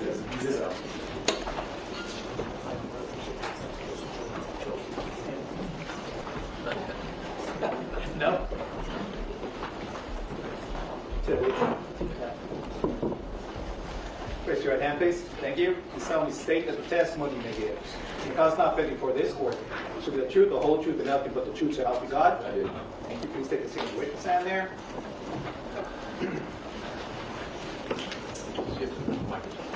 And please, thank you for adjusting the microphone and state and spell your name for the record. Go ahead. First name is Thomas, Thomas. Last name is Zizzo, Zizzo. Thank you. All right, Mr. Griswold, go ahead. Thank you, Your Honor. So would you start out by telling the jury who you work for? Sure, I work for the City of Los Angeles Police Department. Well, these mics are And trash. Within the LAPD, what's your current rank? I'm a sergeant. Do you have a particular assignment within LAPD? I do. I'm assigned to Southeast Area Patrol in the City of Watts, well, part of the City of St. Watts, and I work patrol there. And prior to your assignment patrol in Southeast, were you assigned to a different station? Yes, I was assigned to Hollywood area also in patrol. You keep using the word patrol. Can you explain to the jurors what it means to be assigned to patrol within LAPD? Sure, well, patrol is the very basic function of law enforcement. If anybody were to call the police during an emergency, uniformed officers such as myself, as I'm in uniform now, would respond and meet with you and handle the emergency or respond to the emergency. Drive around in a typical LAPD black and white patrol car? Correct. Marked vehicle, yes. Okay. Yeah. Were you working on Saturday night, November 6th, 2021, between 10 and 10:30 in the evening? I was. In the Hollywood division, are Saturday nights generally busier for law enforcement? Yes, they are. That night at around 10:20 p.m., did you respond to a 911 call? I did. Just so that the jury is clear, when you respond to a 911 call, can you explain to them exactly how it is you receive information from someone who would say call 911? Sure, so it starts with the person calling for police service. It could be anybody. They call, you call 911 for an emergency. It goes to a person who takes the call, receives the information from the caller, and then they pass that information on to a dispatcher who directly communicates with us. And then we get that information from them. So when you're out in the field and you're receiving, and when you receive that information, do you receive that over your radio? I do, yes. When you're receiving information through the radio from a 911 call, is that really just a summary of the 911 call? Right, that's correct. Okay. That night, November 6, 2021, do you recall the general area that you responded to at around 10:20? I do. Selma Avenue, Argyle Avenue, that intersection, and also Selma and El Centro. They're separated by 1 block from each other. Wait, you said Selma and Argyle and what? And Selma and El Centro? Elson. Yes, sir. Your Honor, I'm going to ask Mark, my first exhibit, one-page document with a map. It may be marked Peoples 1. Does the defense have this? I just went over the exhibits with Mr. Tackney. All right, that's People's One for identification. Yes, and if I can, Your Honor, I'll mark Peoples 2 at the same time. It's a satellite view photograph from Google of the same area generally depicted in Peoples 1. Okay.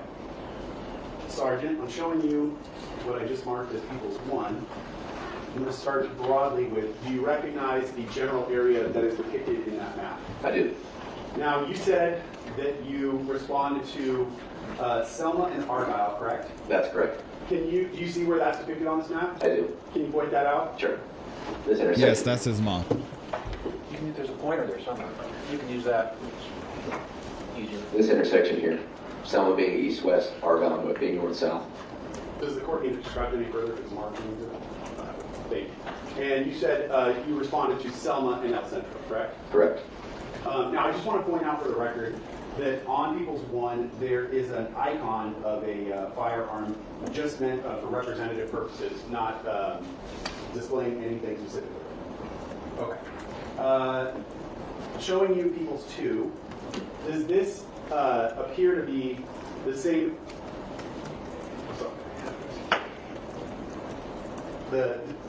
Does this appear to depict the same area that you just went over, Selma and Argyle and El Centro and Selma? Yes, sir. Okay. I'm going to stick with Peoples 1.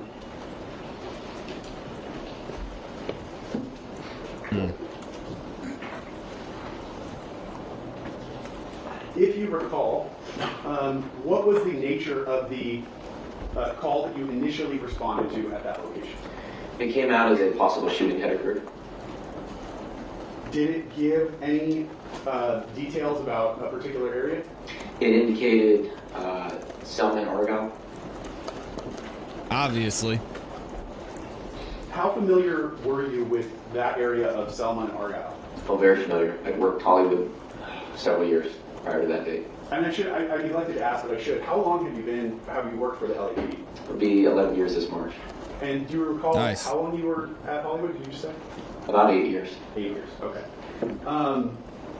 If you recall, what were some of the buildings or businesses that were at that intersection of Argyle and Selma? Sure. So,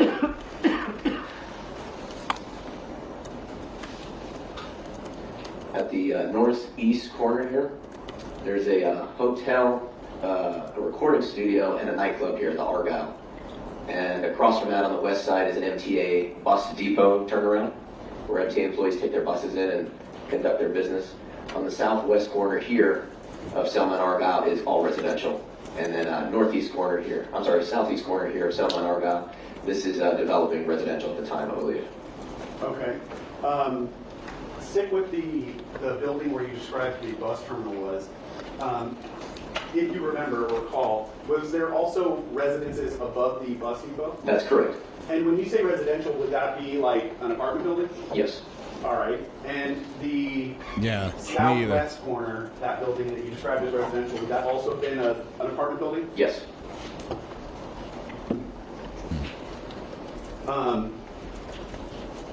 The uniform that you're currently wearing, it appears you're equipped with something almost dead center in the middle of your chest. Can you describe what that object is for the jury? This is a body-worn camera. And Wow. were you wearing a body-worn camera Who that knew? day, November 6, 2021? Yes, I was.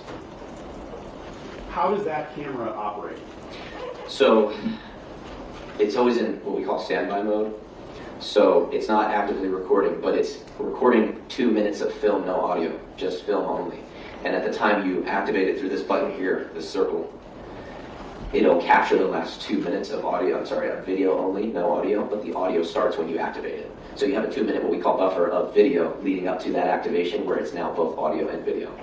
So we activate that when we have public contact to capture the encounter or the incident. When we're responding to emergency calls, lights and sirens, we have it on before we even meet with anybody to document the response there. And then when the contact is over with and it's no longer needed, we just power it down by activating the same button. Okay. Say you're working a typical shift, you record video on your camera, your shift is over. What do you do with the camera at the end of the day? So at the end of the day, we have docking systems mounted in the hallway, and we mount these at the bottom. There's a connector where it charges the camera, and it also takes the video recorded from the camera and uploads it into our storage cloud, if you will, so it can be accessed later. Are you able to access your videos later? I am, yes. Now, in anticipation of Just your testimony interesting. today, did you go back and re-watch your video from what would almost be almost 4 years ago? Yes, I did. That day, November 6, 2021, you said you were wearing a camera, but did you activate your camera in response to this specific call? Yes, I did. All right, Your Honor, I'd ask Mark. My next exhibit, which is a DVD, has one video file that could be marked as People's 3. And the video file that is on the DVD has an accompanying audio, if it could be marked as People's 4. Do you have a transcript? Oh, sorry, yeah. People's 4. I don't know what I said. You have transcripts, everybody? I do. Alex, can you distribute the transcripts? We have a second. Each other. To talk with each other? Yes. Sure.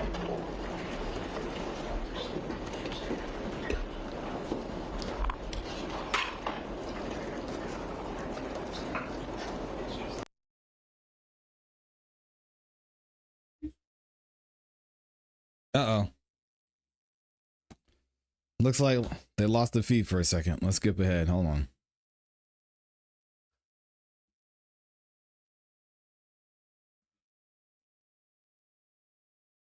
There we go. Are they making a formal objection? Hold on. Is there an objection to that? Yes. Oh. Alex, could you distribute the transcripts to everybody? Does anybody at the table need a transcript? Almost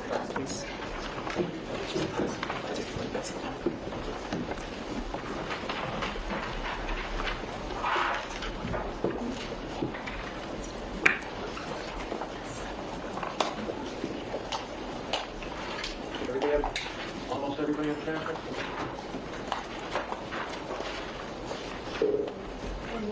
Missing one? I assume they're handing out the transcript of the phone All right, call. everybody has That's one? what it All sounds like. 15 jurors? All right. Mr. Sloman, go ahead. Thank you, Your Honor.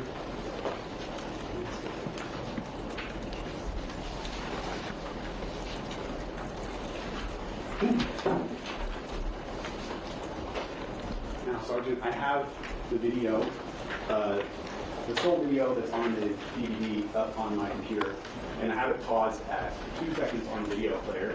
I know it's kind of a blurry and out of context image, but if you can, do you recognize this to be your body-worn video captured that night? Yes. Okay. For the record, that's P3 is being displayed. Yes. Correct. All right, I'm going to actually play the video all the way through, and then I'm going to ask you some follow-up questions based on the video. Okay. So, starting at 2 seconds.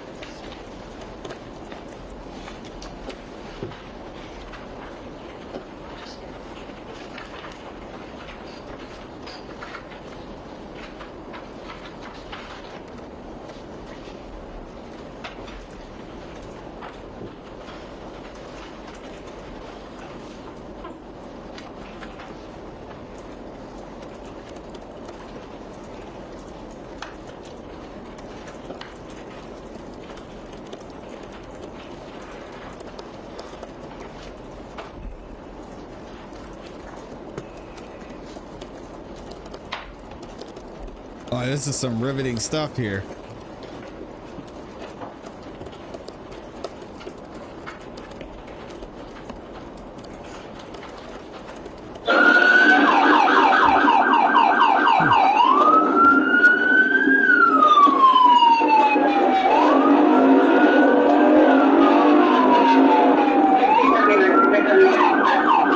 Sorry, y'all.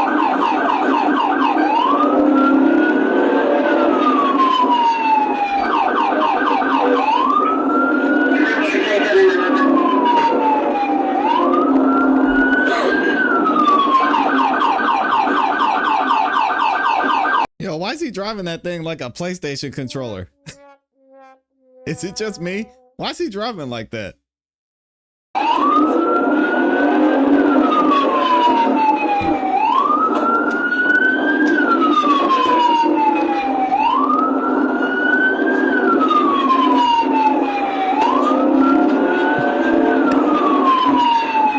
What is going on?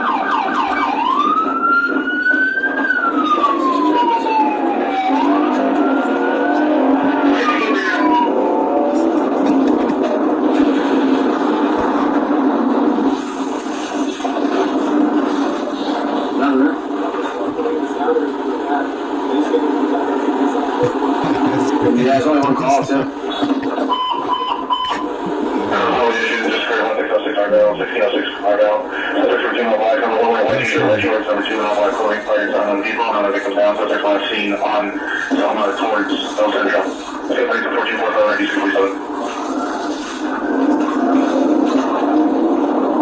These are outputs, they said, it's on the 63, Roger, call that now, Central. 64, Roger. What's the description? Suspect, female black and wearing a white shirt, red shorts, number 2, wearing all black clothing. White shirt, red pants?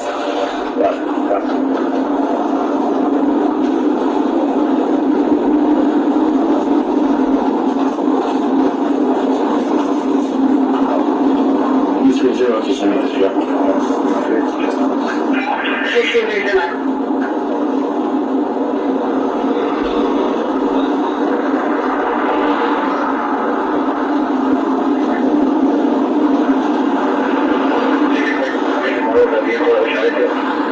It's loud. 649, he advises that the possible vehicle that was shot into is in the parking lot near the stop sign, possibly a way forward versus Dan, I don't make a model.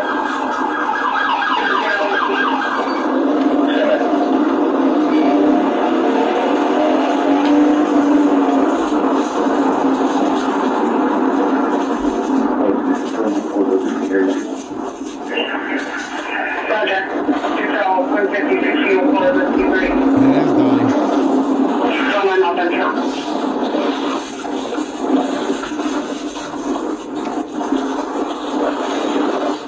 Hey, some people are calling saying that there was a shooting over here at this corner. Did you hear any gunshots? It was two shots. Okay. It was two shots. But now it was down there. It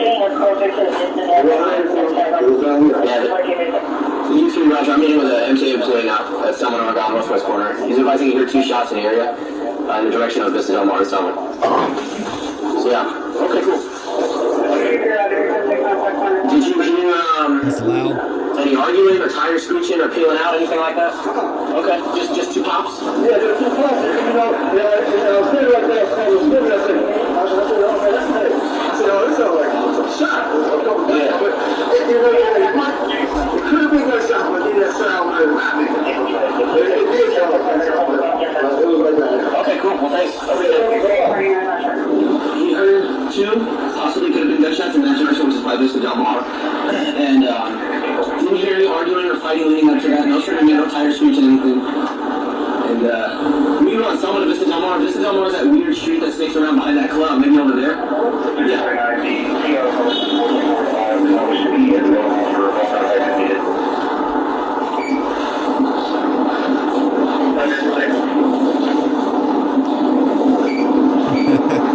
That's funny, Anna.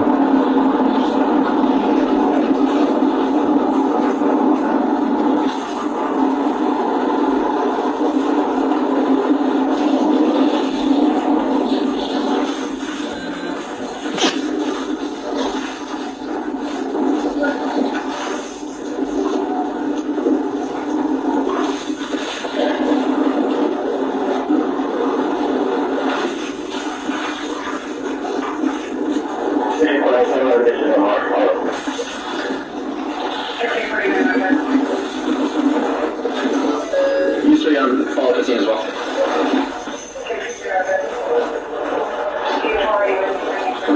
I'm making us watch the whole thing.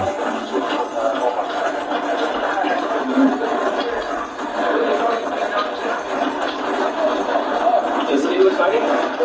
This is the parking lot next to the hot dog. I'm gonna turn this down a little bit for y'all because it is kind of loud. I'm not gonna lie.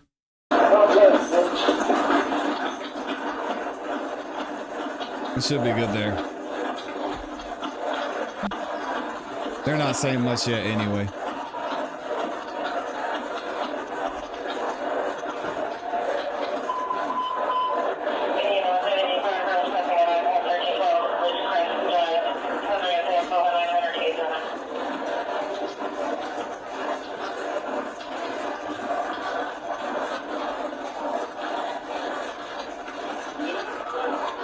You hear me shooting? I saw 4 dudes. Now, like 10 minutes ago. That's all I saw was me. You know what he's wearing?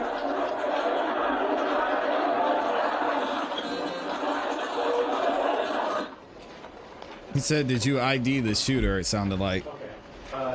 Now that we watched the entire video all the way through, do you recognize, is that an accurate depiction of your activities that night? Yes, it is.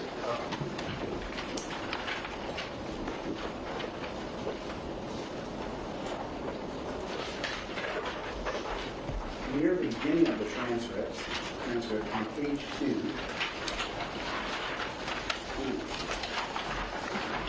and if you need me to go back to the video to refresh me, just let me know. Thank you. But at the beginning of the transcript on page 2, around line 7, and then continuing to line 9, you say, I think you're talking to a fellow officer, nothing, huh?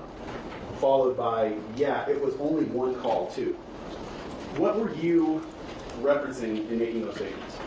So I was asking another officer who, I don't remember it being so long ago, but if they had seen anything, they hadn't. And then the comment about one call, well, when there's a shooting, especially in a densely populated area, you get more than one person calling. And that's always an indication that you more than likely have a legitimate shooting, because when you get one call, and I dealt with this as recent as of yesterday, and I've been dealing with my whole career. We have people that suffer from mental illness that live in the city, and it's very real for them and they'll call and say that they heard or saw something. And a lot of times it's a shooting.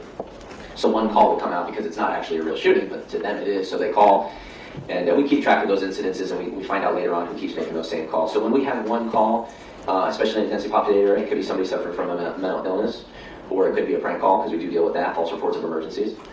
That makes when sense. we have a legitimate shooting, and typically you'll have multiple radio calls, multiple people calling in, because you hear the shots, you see the shooting, there's witnesses, right? And then when you get there, you have people coming out, leaning out of the windows, pointing, that sort of things.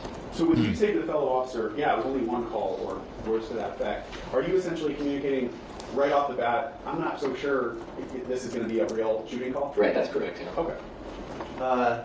Shortly after that, there's a paragraph between 10 and 14 that starts with all units, shooting just occurred.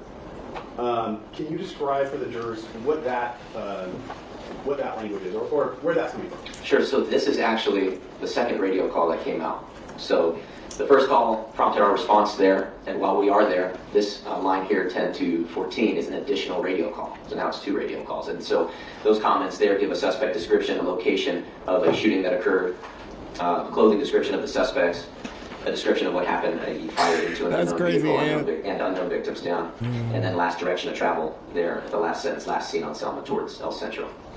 Would it be fair to say that the first call that came in was not captured on your body-worn camera because of the buffering that you were talking about? Correct. That call came out before I initiated my Code 3 response. You actually see me writing parking tickets. It came out while I was doing that prior to me activating it. When you say Code 3 response, what does that mean? Right, sorry. So Code 3 is a designation that we use to denote that we're responding lights and sirens. We call that our Code 3 equipment. So, Code 3, learning something today. Now, We got the you 403 said, objections going. Yeah. that second call comes out with information that there are potential suspects on Selma towards El Centro, and it gives a description of the clothing of the suspects, correct? correct. If you need me to go back to the video, I will, but do you recall from watching the video where you were when you received that radio transmission? I believe I was actually at the intersection of Sunset and El Centro. I'm sorry, Selma and El Centro. So you're at the location where the call is saying the suspects are, correct? Correct. So what did you do? Continued to look out the window and canvas and see if there were those anybody matching that description, those suspects present. Is it fair to say you did not see anyone that matched that description? No, I did not. Yeah. Okay.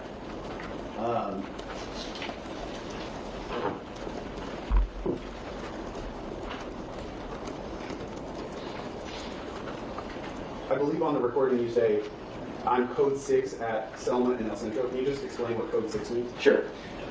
We use these codes for brevity and clarity. It just means this is where I am. So if I say I'm Code 6 at Selma and El Centro, this just means I'm there present at Selma and El Centro. So they know where I am, right? There's officer safety reasons, and then letting everybody know that I'm there. Okay. So take me back to that night. You received first call, Selma and Argyle. Second call, Selma and El Centro. You happen to be there when you received the second call.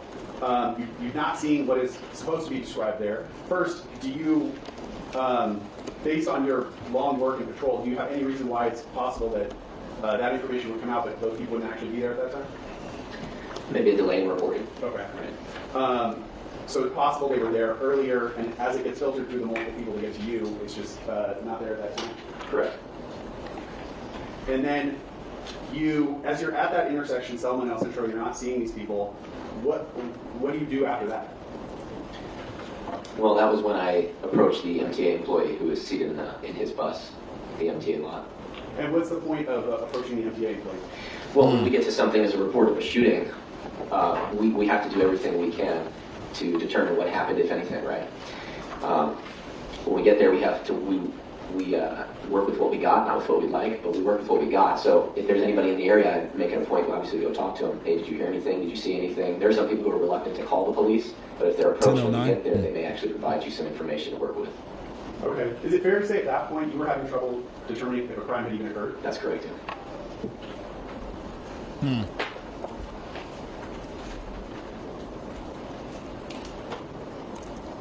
After speaking with the MTA employee, he directed you generally to the area of Vista Del Mar and Selma, correct? Correct. And Vista Del Mar is that small street between El Centro and Argyle? Correct, this one here. Okay. But is it fair to say that even the MTA employee told you he wasn't sure if it was gunshots? He said possible. Right, and we all heard that on the video. He said maybe it was, maybe it wasn't. Could have been something to that effect. Well, that's not great. If that's what, yeah, Lord C said it. Why would you ask that question if you're a prosecutor? What are you doing? And he said he told you that he heard something that sounded like a gunshot, but maybe it wasn't a gunshot. Yeah. Oh God. What is happening? Hey, we'll let him. Hey, we're gonna let him cook. Leave him alone. Let him cook. This is crazy. At around that point in the transcript, page 4, around line 14, you're told through the radio, quote, the PR from incident 4245 does not wish to meet. Can you explain what that means in layman's terms? Sure, so prior to this, I had actually, and we saw that on the video, I had asked if the PR, which stands for person reporting, that can be anybody who calls 911, that's how we refer to the person reported. I asked if they would like to meet. I do this on almost every call because it makes sense to just meet with the person who saw what they saw and decided to call the police. So that's what I was doing there. Incident 4245 is just the last word of the incident number, which is unique to each call, so we can differentiate one call from the other. Were you hoping to receive additional information from the reporting person? Was that your purpose in trying to meet them? Correct, yes. And when you're told that that person does not want to meet with you, how does that affect your investigation? Well, it's tough. I mean, I know there's a big expectation on us when we arrive to just figure it out on our own, but the reality is we need the public's help. We need to meet with people who saw what happened and determined they needed to call the police. There are witnesses, they're our best means of investigation for sure.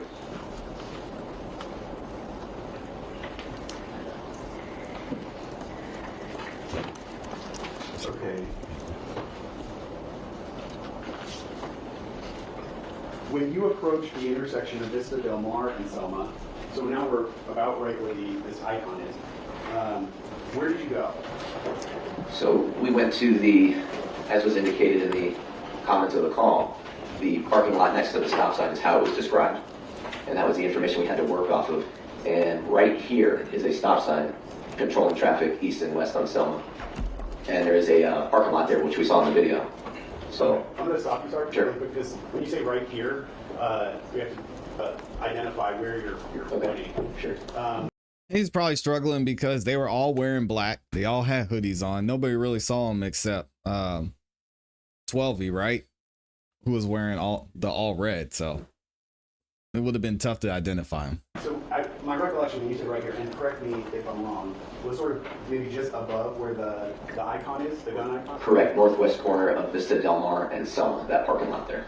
Okay, I'm actually going to switch over to People's 2, this photograph. Zoom in to the same icon is, just to orient us. Would that be that same corner that you're talking about? I know Vista Del Mar is not labeled, but is that Vista Del Mar? Correct, it would be this parking lot. Okay. On the northwest corner. And if it's easier for you to describe where you went on the photograph, would you do that? If you want me to flip back to the map, People's 1, just let me know. So this is fine.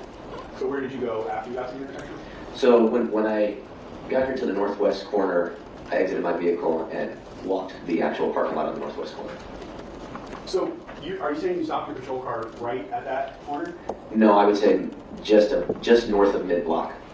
Okay. Is there any point or reference you can point to on here where your car was stopped? So on this map, I think a good approximate would be right above the N here on this Hollywood Levon on the map.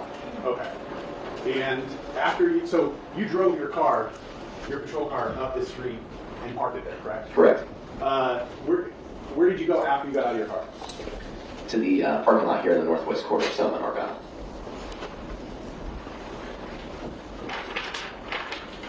On the video, we saw you and your partners interacting with someone holding a skateboard after you got out of your car. To your knowledge, did that person provide any details about the crime? No, we didn't receive any information to work with from him. Okay. On the video, we saw you walking through the parking lot. What was your point in walking through the parking lot? Crazy. Well, the comments of the call updated and again directed us to that lot next to the stop sign as it's described. At that point, we're looking for evidence of a shooting. In that specific scenario, vehicles with windshields and windows that are destroyed, flat tires on vehicles, damage to vehicles. impacts from firearms. Did you see any of that? We did not. Okay. Did you find any victims in the parking lot? No. Did you find any shell Describe the casings? parking lot as nearly full of cars. Yes. Towards the end of your video clip, we heard you and your partner addressing someone who was off camera. Do you recall that? Yes. If you can describe that person at all, who was that? Can't recall what he looked like, but I believe he was a resident or somebody that was occupying that apartment there above the parking lot. And I can't recall, but from watching the video, he said he saw two guys, and then the rest you can't hear on video. Okay. But I do remember independently that he also didn't provide anything. He just didn't have anything to provide us that we could work with in terms of investigation. So you talked to the MTA employee, you talked to a skateboarder, you talked to a resident at a building there. Fair to say none of them provided you details about this crime? Correct. Okay. At that point, did you know where, if at all, the shooting had occurred? No.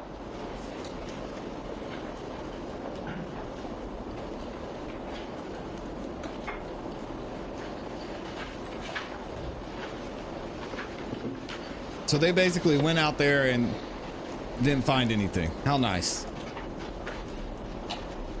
Jeez. How would you categorize the search that you and your partners did of the street of Vista Del Mar, just north of Selma? Categorize or Yeah, how would characterize? you characterize it? Normal? I would say typical of responding to a shooting call. We're looking for victims that are down. We're looking for witnesses who can direct us to suspects or victims who are down. We're looking for damage to vehicles or buildings, impacts, right, from gunfire. So, This is an interesting case. And again, I have to interrupt here because usually we see the opposite of what I believe is about to happen. Usually we see the prosecution is leaning heavily on the police force and saying, hey, our guys did our job. They found this and they did this and they went here and they found that. And now in this case, it seems like things are almost flipped to where the prosecution is basically going to have to say, hey, maybe you guys missed something, right? It was late. You were tired. You were at the end of your shift. Maybe you guys you didn't see the shell casings. Could the shell casings have been moved at some point? And then the defense is going to say they went out there. As Joe said, there were 1, 2, 3, 4, 5, 6, 7 police officers out there, all with body cameras, all with flashlights, looking in the exact area that Relly says he allegedly found the shell casing. So it's interesting to see that flip here because from what we're hearing from this police officer, he said, yeah, we went out there, we canvassed the area and so what we have ultimately is that there is I don't know. evidence, none. Would you say that you and your partner searched every inch of that street? we didn't search every inch of that street. yeah, Okay. see where he's going. As you sit here, can you say to a certainty that there was not a fired cartridge case in that street on Vista Del Mar? I can't say that I may have missed something. It's possible. Okay. The last exhibit I have from Your Honor, desk marker equals 5.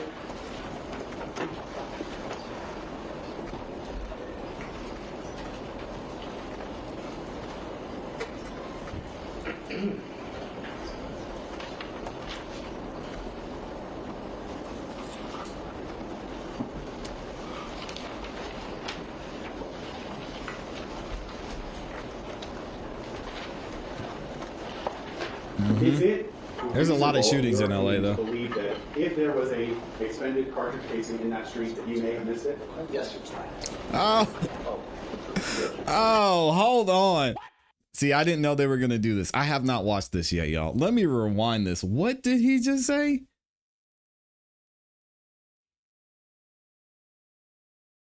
Did he really just admit that? Wow.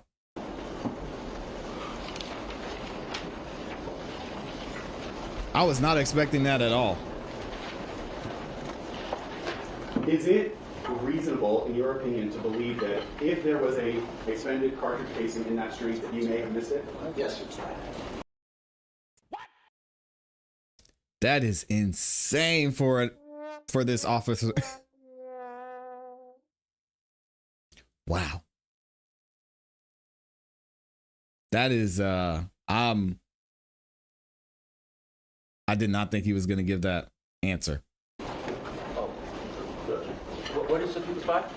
People's Five is another map, Your Honor. I'm sorry. Is it a map or is it an aerial photograph? It's a map. And it has objection to that question. Can we have the grounds with the objection? Sure. I mean, at least he's honest, I guess, right? Dang. That's speculation. Is it reasonable, in your opinion, to believe that if there was an expended cartridge casing in that street that you may have missed it? Yeah, that's a bad question. As phrased. in your experience working patrol, is it I think the objection was probably leading. You will respond to a shooting and miss certain evidence such as fired cartridge case? That's correct. And if you miss a fired cartridge case, how is it that you could say, yeah, on that instance, I missed that piece of evidence or something like that? You mean, how would I find out later? Yes. A couple ways. I mean, somebody finds it the next day when the lights up and they see it, and they call the police and say, hey, this doesn't look right. That's one way. Has that happened in your career? I have heard that happening. It hasn't happened to me. Is it typical that after That's a case is happened to investigated anybody. by patrol officers, it's passed on to a detective? Yes. And have you heard of occasions where the detectives will go back and search an area and find something that patrol officers missed? Oh, absolutely. This is crazy. The reasonable doubt right now is insane. Now we People's Five, the map, and it's annotated with 4 different colored arrows. If I may, Your Honor. Yes.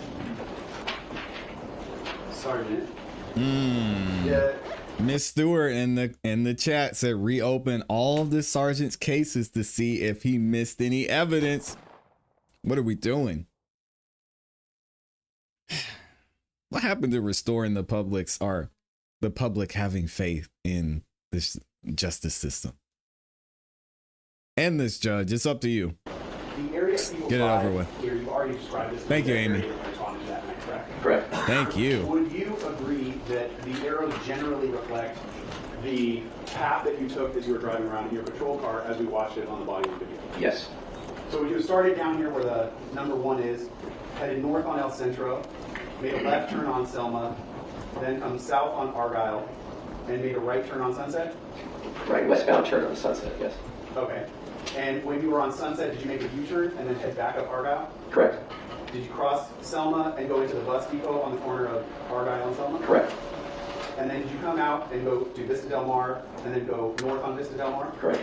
And would the yellow generally reflect oh, it's very hard to see, but would that generally reflect where you walked through the parking lot? Yes. Okay. Yeah, we might have missed it. Let me see if the sidebar not on the record, please.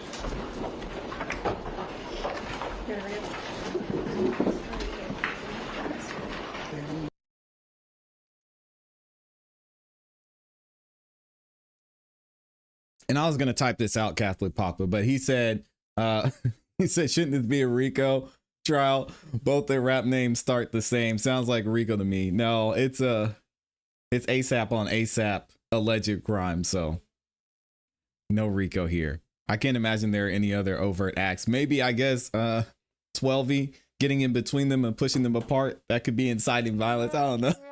We'll have to ask the DA's office here in Fulton County about that.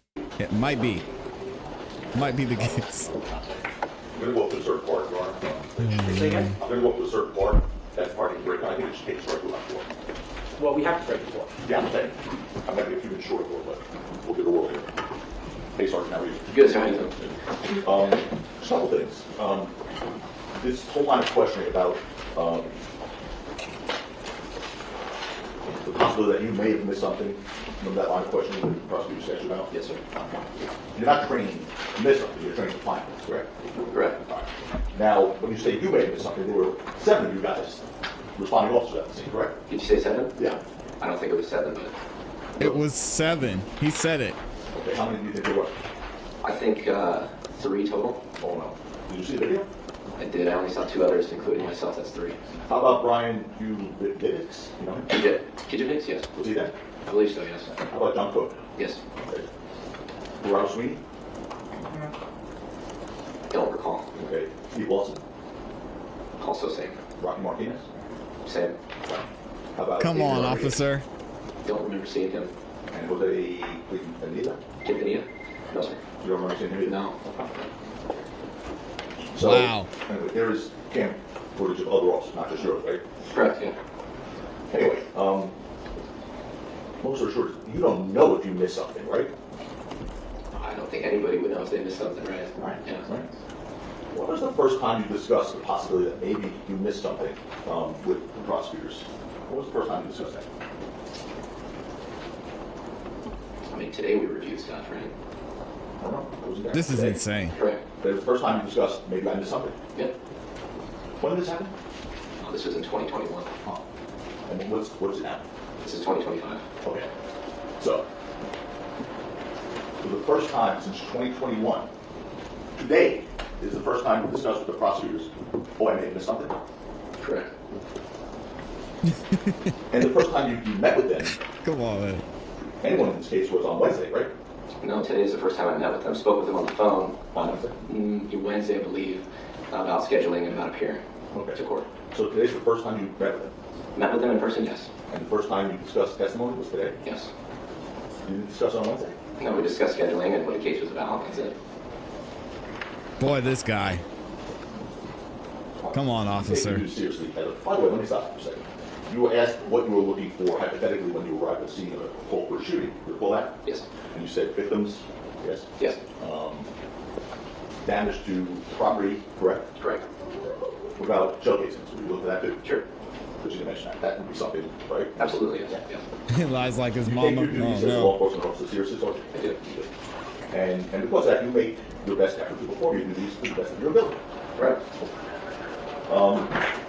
And you do the best to perform your police functions carefully. Yes. And you're a sergeant, right? Yes. So that means very distinguished position, yeah. Thank you. You're welcome. And you pay attention to detail, don't you? Yes. I mean, you get called to a shooting scene. You guys have flashlights too, right? Correct. Searchlights. You know what you're looking for, right? Correct. On November 6, 2021 at 10:27 p.m., you had received a report Insane. of shots fired, right? Correct. And you responded to the area of Selma and East Delmar. Correct. And you were wearing your body cam camera, I think that was that, right? Yes, sir. You reported that. Yes. Yeah. And also, fellow officers reported video as well. Correct. And you, in turn, reported your fellow officers' activity. Correct. You exited your car around 10:31. Can't independently recall, but if it shows that on the timestamp, that timestamp's accurate. There's no reason to believe it's not. Right, timestamp's accurate. Correct. Okay. And your car was parked next to that parking lot on East Delmar? Yes. And Why is the after exiting prosecutor your always car, laughing? You walked southbound on East Delmar Correct. towards the stop sign on the corner there, right? Yes. Yes. And then you walked into that parking lot with all those cars, right? Yes, sir. By the way, there was no damage to any of those cars at that time, right? Not that we saw, no. You were looking, right? You guys were looking. Yes, sir. And once you were in the parking lot, according to your body cam, you walked from one end of it to the other. Correct. As you did that, you had your flashlight on. Sure. All right. And you saw from your body cam footage, other officers had their flashlights on. Correct. At one point from your body cam footage, you were looking at the windshield of a vehicle with your flashlight, right? The rear windshield on that red car? Yeah. Yes. You were searching for signs of shooting, right? Correct.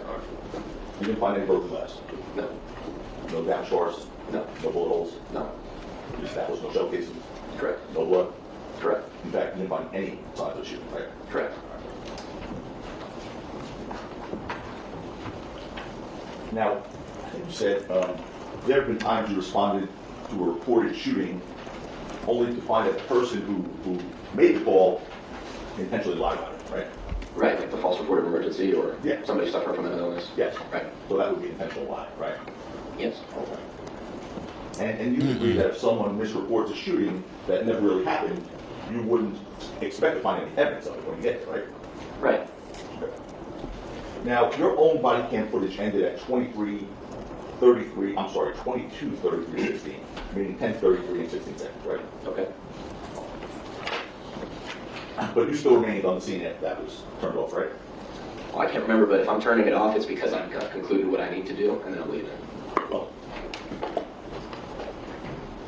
after searching the parking lot, you searched the street as well. Are you saying after I went into the parking lot, I exited? Exactly. I don't remember if I did. I'm going off my body worn. Okay, well, I'm going to help refresh your recollection right now, okay? Who was that officer with that name that I mispronounced badly? Brian? You You too. Okay. Kijevix? Yeah. Okay, Kijevix. Call him Brian. It's a J. Come on, man, that's all get in it there. together. Right, yeah. Okay. Okay. So, Brian. Right. Officer Brian. Yes. I want to show you the body cam footage that's been marked as defense exhibit A, for identification. Get him, Joe. Is there audio? Yes, sir. Do you have a transcript? We don't need it. This is not the sound. We don't need the audio portion of it. It's just for visual. Here we go. He's about to expose this dude. What are you doing, man? Look, there's 1, 2, 3, 4 right there. 22, 35, 50. 20 seconds into this video. Hold on 1 second. 1, 2, 3, 4. You good there? Yeah. So that's 22, 35, 50, right? Yes. Okay. And that's whatever it is. 10:35 p.m. Thank you. 20 seconds into the video. Do you recognize yourself on? I do. Okay. So you did go to the street after the parking lot, right? Yes. And at that point, your body camera is off. I can't remember if it's on or off, if there's an additional video you want me to watch, but again, this was 4 years ago. I understand. So you spoke about it for the first time today to the prosecutor, right? Correct. All right. Did you see any of your body cam footage today when you talked about it for the first time, displaying what you're looking at? My own video? Yeah. Yep. Showing that part? No, not this. Right. I know you saw your video from before that we all saw, right? Right. But you don't see any of your body cam footage showing this, right? No. Okay. But that is you. Right, It is, man. yes. And that video truly and accurately reflects your activities during the search of the scene on November 6, 2021, correct? Correct. Weren't I off as defense exhibit You already have Mark. A? Offering I'm into sorry, what are you evidence. I doing? identified it, and I'm offering it. Offering the evidence. It's evidence? Yes, sir. Any objections? Evidence would not move something into evidence until cases are That's true. There can be a motion to admit evidence at any time as long as there is a foundation and it's relevant and visible. Do you have an objection now as to foundation or relevance? No, I don't. Defense A is admitted. Now, the street shown there, sir, Sure. you want a little camera screen there? This is fine. Okay. Yeah, but thank you. Very small country. Sure. Back to you. It's time. Okay. Ding. We'll talk in ding. All right. Well, we're going to have to recess now, sir. Sure. So you're going to come back on Tuesday, Okay. 10:30 in the morning. 10:30, all right. Yes, sir. Yes, sir. Thanks for coming in today. All right. All right, that was it, man. So they're on recess. Joe is gonna get at this guy a little bit more on Tuesday. And of course, y'all, you got to let me know what you think about this. What is this police officer on? He can't remember. He didn't do his job. Then he can't remember how many people were there. Y'all got to let me know what you think. Oh my gosh, this is crazy. Shout out to everyone that's in here. We have almost 1,000 likes. Thank y'all for liking the video, man. I do have some news and update about court being live today. It looks like what Law and Crime is saying is that there is going to be no court this afternoon. We're supposed to have court starting here at 12:30, but it looks like it got moved. The judge said, let me see what Kathy Russin says. She says, update. The court made a mistake in the information that was sent out. There is no motion hearing today. All right. So what we're going to do, y'all know, we're going to be back here tomorrow. We do not miss every weekday. We'll be back here tomorrow at 10:30 still. And then I believe court's going to start probably somewhere around 1:30. So we'll still have some more stuff to review. Y'all make sure you tune in. If you haven't yet, subscribe, hit the notification bell so you don't miss anything, any time that we go live. Also, if y'all could like the video on your way out as well. If you want to hear some dope music from some of the amazing artists that are here in the community, make sure you tune into the show tonight, the Song of the Night live at 8 p.m. Eastern Standard Time. And even if you're not an artist, you still have a chance to win some cash just for tuning into the show. All right. So I'm looking forward to seeing y'all tomorrow. It's going to be an interesting time for sure. And I hope y'all have a great rest of your afternoon. Thanks for kicking it with us. And as always, y'all know what to do. Keep growing, keep pushing, keep it classy. We gone. Peace. Crazy, man. Officer.